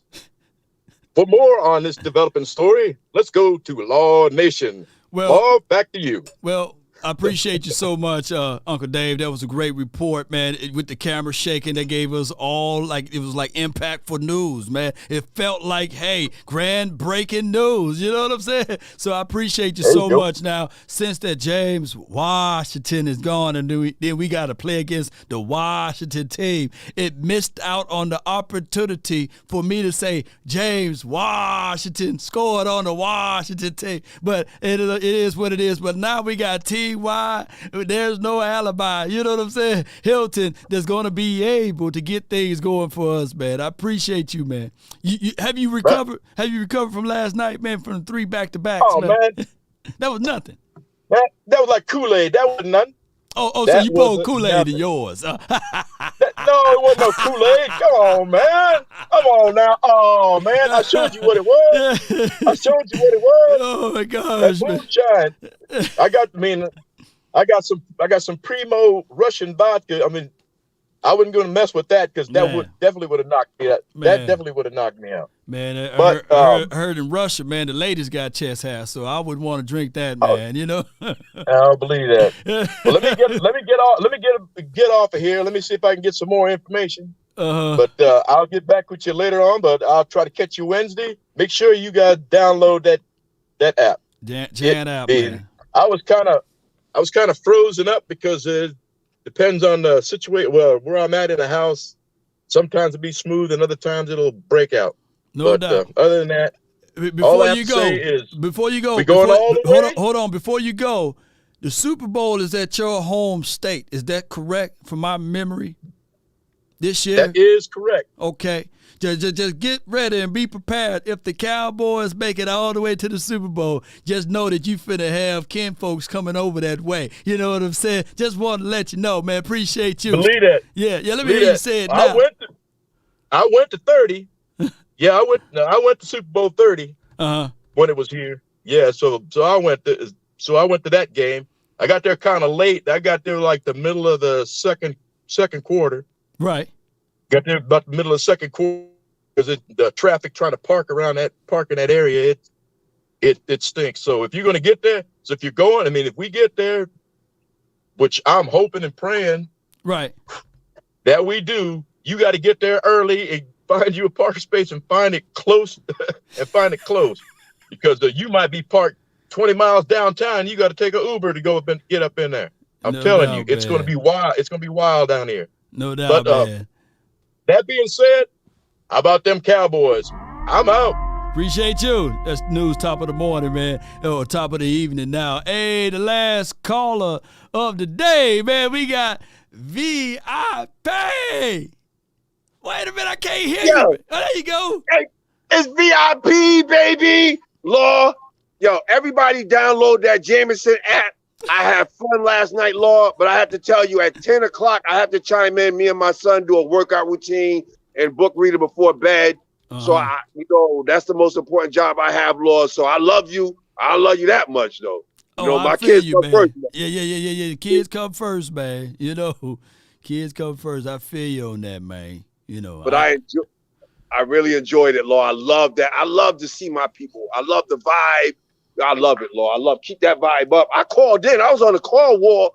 I was on a call pause for a minute. I'm like, yo, I'm calling in. I forgot we got the video chime. Man. You got video chime for your mind, man. You know what I'm saying? I'm trying to figure out how I'm going to build the plane while it's in the air. You know what I'm saying? And that the young style. Look at him, man. That's little Park right there. That little Park, man. The Boys and Girls Club right now.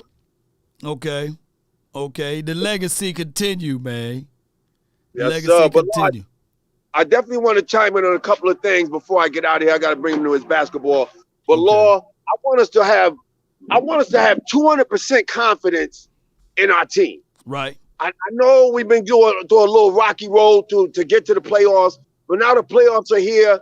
Even though this last game before the playoffs, let's have confidence in our team. Right. No more Dak bashing. We know we need both sides of the ball to move now. We do. I want Izzy to play a little more as well, Law. Cause I think Izzy is. Cause Izzy, I like his cockiness. I like that swag when he came out. He said, "I'm going to be the best corner on his team." Mm-hmm. Even though they shifted him to safety, he still has that mentality. He do. So he got that unbelievable mentality, man, and he's the type of guy that I can tell you that this dude brings a lot to the table, and he's growing, he's developing every year, man, and I can't wait, man. It's just one of those things. Whereas the Dallas Cowboys, when you look at this team, we did a remarkable job of scouting talent, and we know that this dude next season, because we seen what he did this season, just off of preseason. Next season gonna be even better, man. Him and Clark. Look at him and Clark. And D. Clark, they turn around for next year. Yeah. D. Clark didn't really get a whole offseason of working out, and because he was still fighting through that infusion. Right. So he really couldn't work out to his time. I'm sure he worked out to get in shape, but not that workout, like that offseason workout. So I'm looking for him to take that next level up. I'm looking for Iz to take that next level up. And I'm even looking for our corners, our young corners to take that next step up. Between the blanket, between 25, which I like I love because he has the length. Length is something that you can't teach. He can get into those. They can't get him past those zones. If he's in that zone, you saw that's how he got that pick because they thought he can get it over the zone, over him in that little zone. And he's like 6'3". So you're not going to get it all over that zone like you can. So man, you know what? This is crazy, man. You look too much like daggone Tupac, man. This is doggone crazy, man.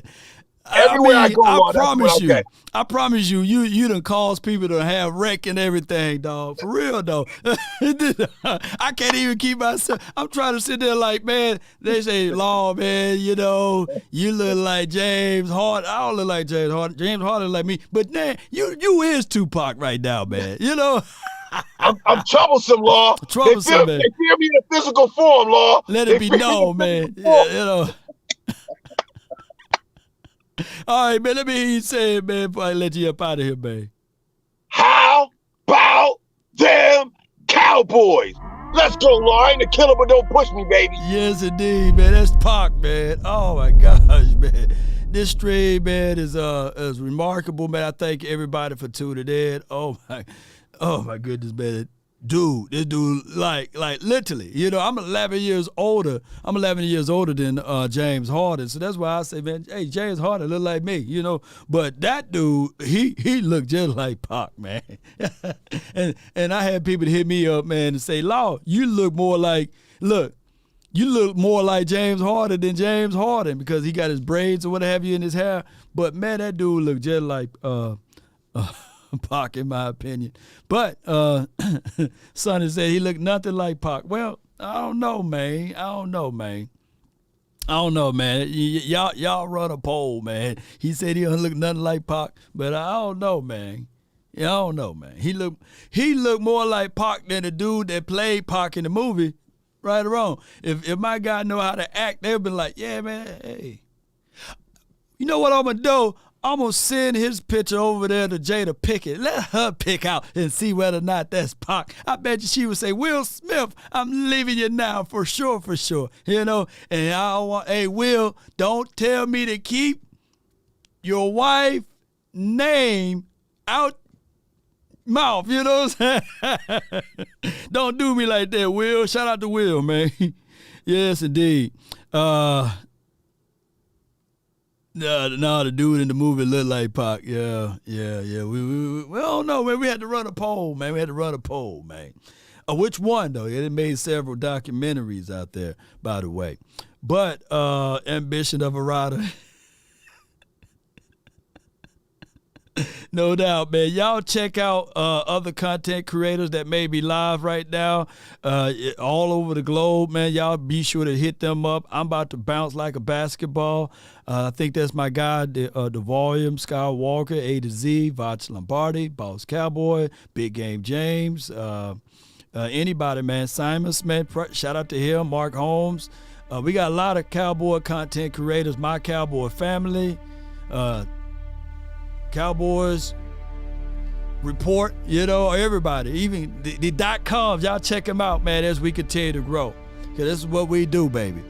We grow. We growing. Shout out to my girl Candy, Locker Room. Yes, indeed. West Coast, Cowboy.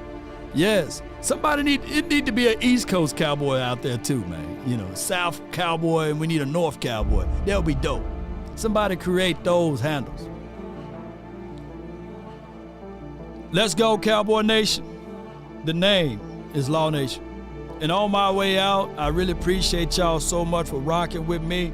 Thank those who participated in the app, the Jan app. It's right here, virtual fun. Kick back, relax, have a great time, not just a good time. Go to jjaann.com. Sign up, look for Law Nation Sports. You'll see my face, name, my logo there. Appreciate them for supporting the dream, the vision. All it takes is one person, right? Not multiple people, just one person to believe in you. What can you do? What can you do to continue to elevate? Shout out to you, Lisa. They say a prize fighter, even when he's down, he continues to swing. They say all of these other things about the historical data of the Cowboys. But one thing that they are missing out, ladies and gentlemen, are the Dallas Cowboys for this year. Against all odds. Think about this, contextualize this, against all odds. Your quarterback being out, your left tackle being out, your right tackle being out, your center being out. That's all parts of this particular offense. Your wide receivers coming back from an ACL. You done got rid of Amari Cooper. You got rid of Cedric Wilson. You had to elevate a guy from the 4th or 5th option all the way down to your number 2 option. Those are obstacles that we had to overcome. And I didn't hear not one player, not one Cowboy player say we down. And that's the reason why we're losing. We're down. That's the reason why we are at the spot that we are at. This Dallas Cowboys team rolled up their sleeves and we got better, believe it or not. We done took the opportunity and took it and ran it all the way to the playoff, baby. We was without Anthony Brown, right? And they elevated another guy. We were without Jordan Lewis, and they elevated a guy by the name of Dayron Bland. That's not so bland. Thank all of y'all. Throw the stars up in the chat. Let me see some blue hearts. Because that's the determination of their outcome when you put your mind together, ladies and gentlemen. The Cowboys head coach was on literally the hot seat right before the Eagles game. And look at it. Look where we're at right now, ladies and gentlemen. It's the unknown. We got Cowboy fans versus Cowboy fans, but we still able to be at this moment. Yes, yes, yes. Write this down. If you want a thing bad enough to go out there and fight for it, to work day and night for it, to give up your time, your peace, and your sleep for it, if all of your desires of it makes you quite mad enough that you don't get tired of it, and it makes you hold all other things tawdry and cheap, if life itself seems empty and useless without it, and all that you scheme and dream is about it, if you'll gladly go out there and sweat for it, fret for it, plan for it, and lose all terror of your mind for it, if you would simply, just simply go after the thing you want, if dogged and grim and besiege and beset it with the help of Almighty Cowboy Nation and everyone that's listening, you will get it. Ain't that right, LVE? Can't wait for him to come back. Oh, ain't that right, Jonathan Hankins? Big boy down inside. Can't wait for him to come back. Look, we haven't used not one excuse yet, right? We haven't used it at all. So we fighting for it. I feel Big Nate on what he said. The Cowboys are who they are. We're dogging by looking at that. We are 12-4, and we are who we are. Our record is what it is. So let's figure this thing out. Let's put it to work. Look at it like this. We got this Washington team game. And depending on the outcome of that, either we're going to have 3 games in the next level, and then we got another game on the other level. It's quite possible. We are who we are. We just got to get on that hot streak. That's been my time. I really thank you all for yours. And remember, you're listening to nothing but the best. Let's go. We out. Peace. Let's roll those credits. Shout out to you, Sheila Neal. Come on.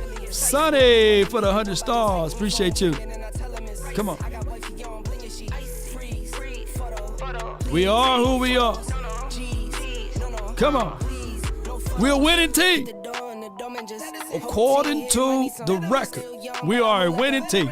Manny, Mr. Boxing Move. Appreciate you, Paul, JD from DC. Sanjay. Salute. Come on. We're a winning team that fought through all of the challenges of injury. We're a winning team. You can't take that away from the Cowboys. We are who we are. We are a playoff team. You can't take that one away. One game at a time. Yes, indeed. 23. Gina with the J. Hey. Law. Nation. Come on. right. I get paid on rainy days. No doubt. I might make it rain today. I got paid off pain today. Thought it'd take the pain away. In my own Presley, shout out to you. Yo, with the $10 super chat. Give you the world when they sign you up. Try you out and then they line you up. Ooh. Now you're looking hungry, ribs are touching, need some food. Need some milk, now huh? you're all on live acting surprised, but you was fooled. He needs some milk. Come on. Now you got the pen and pad. I predicted we go 13-4. Let's make that happen. I predicted before the start of the season. Before the start of the season, I predicted we go to the playoff, and I want us to win one playoff game, and then I'm going to give you guys my other analysis from there. Go back and look at the tape. That's what Law said. Choctaw, he said he predicted 13-4 too. So let's go. Let's make it happen. Let's go. 5, 4, 3. Let's go. Booyah. Let them street lights hit y'all one more time, man. Y'all know how it go. FBI, open up! Come on. See some more blue hearts in the chat. Shout out to you. I am awake. He been rolling with me all off season. He a real one. If y'all know what I mean. He roots for the other team. That's green. There's flashes on that. Come on.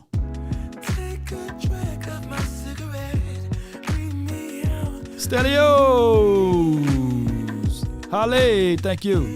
VIP, Sean D, and everyone.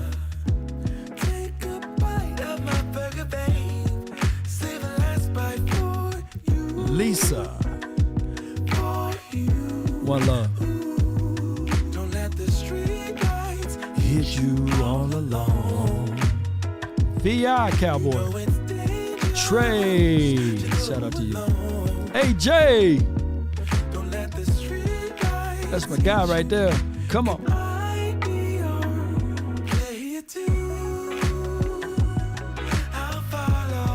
I am awake.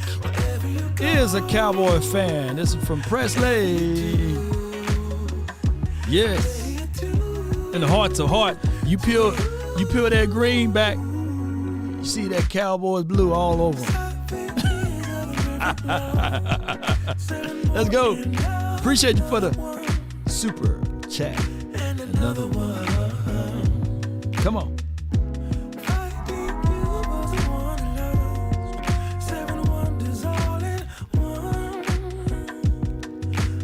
Lil Dallas, what's good, fam? Don't let the street lights hit you all alone. I won't waste some glory. Too early for that. Can't wait till nightfall. Come on, Jerry. Don't let the street lights hit you. Could I be your Play a tune. I'll follow wherever you go.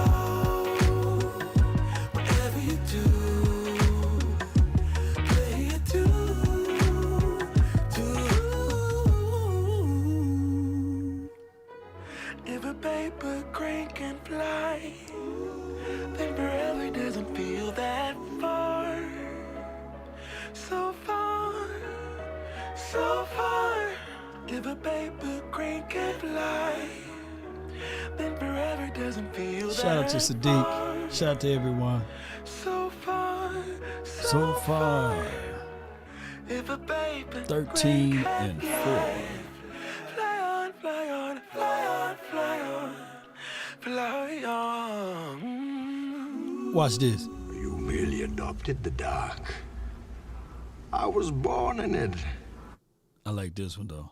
He gonna be like, oh. Oh, you think darkness is your ally? That got to be the dopest drop of all time. He's like, ah. That's dope at it, man. That's dope, man. You have to be your biggest fan. And when things are really tough and they're really rough and nothing's working, but there's something inside of you that says, I just have to follow that. Because you don't know who you're going to meet. Never know who you're going to meet. Until next time, DC for life.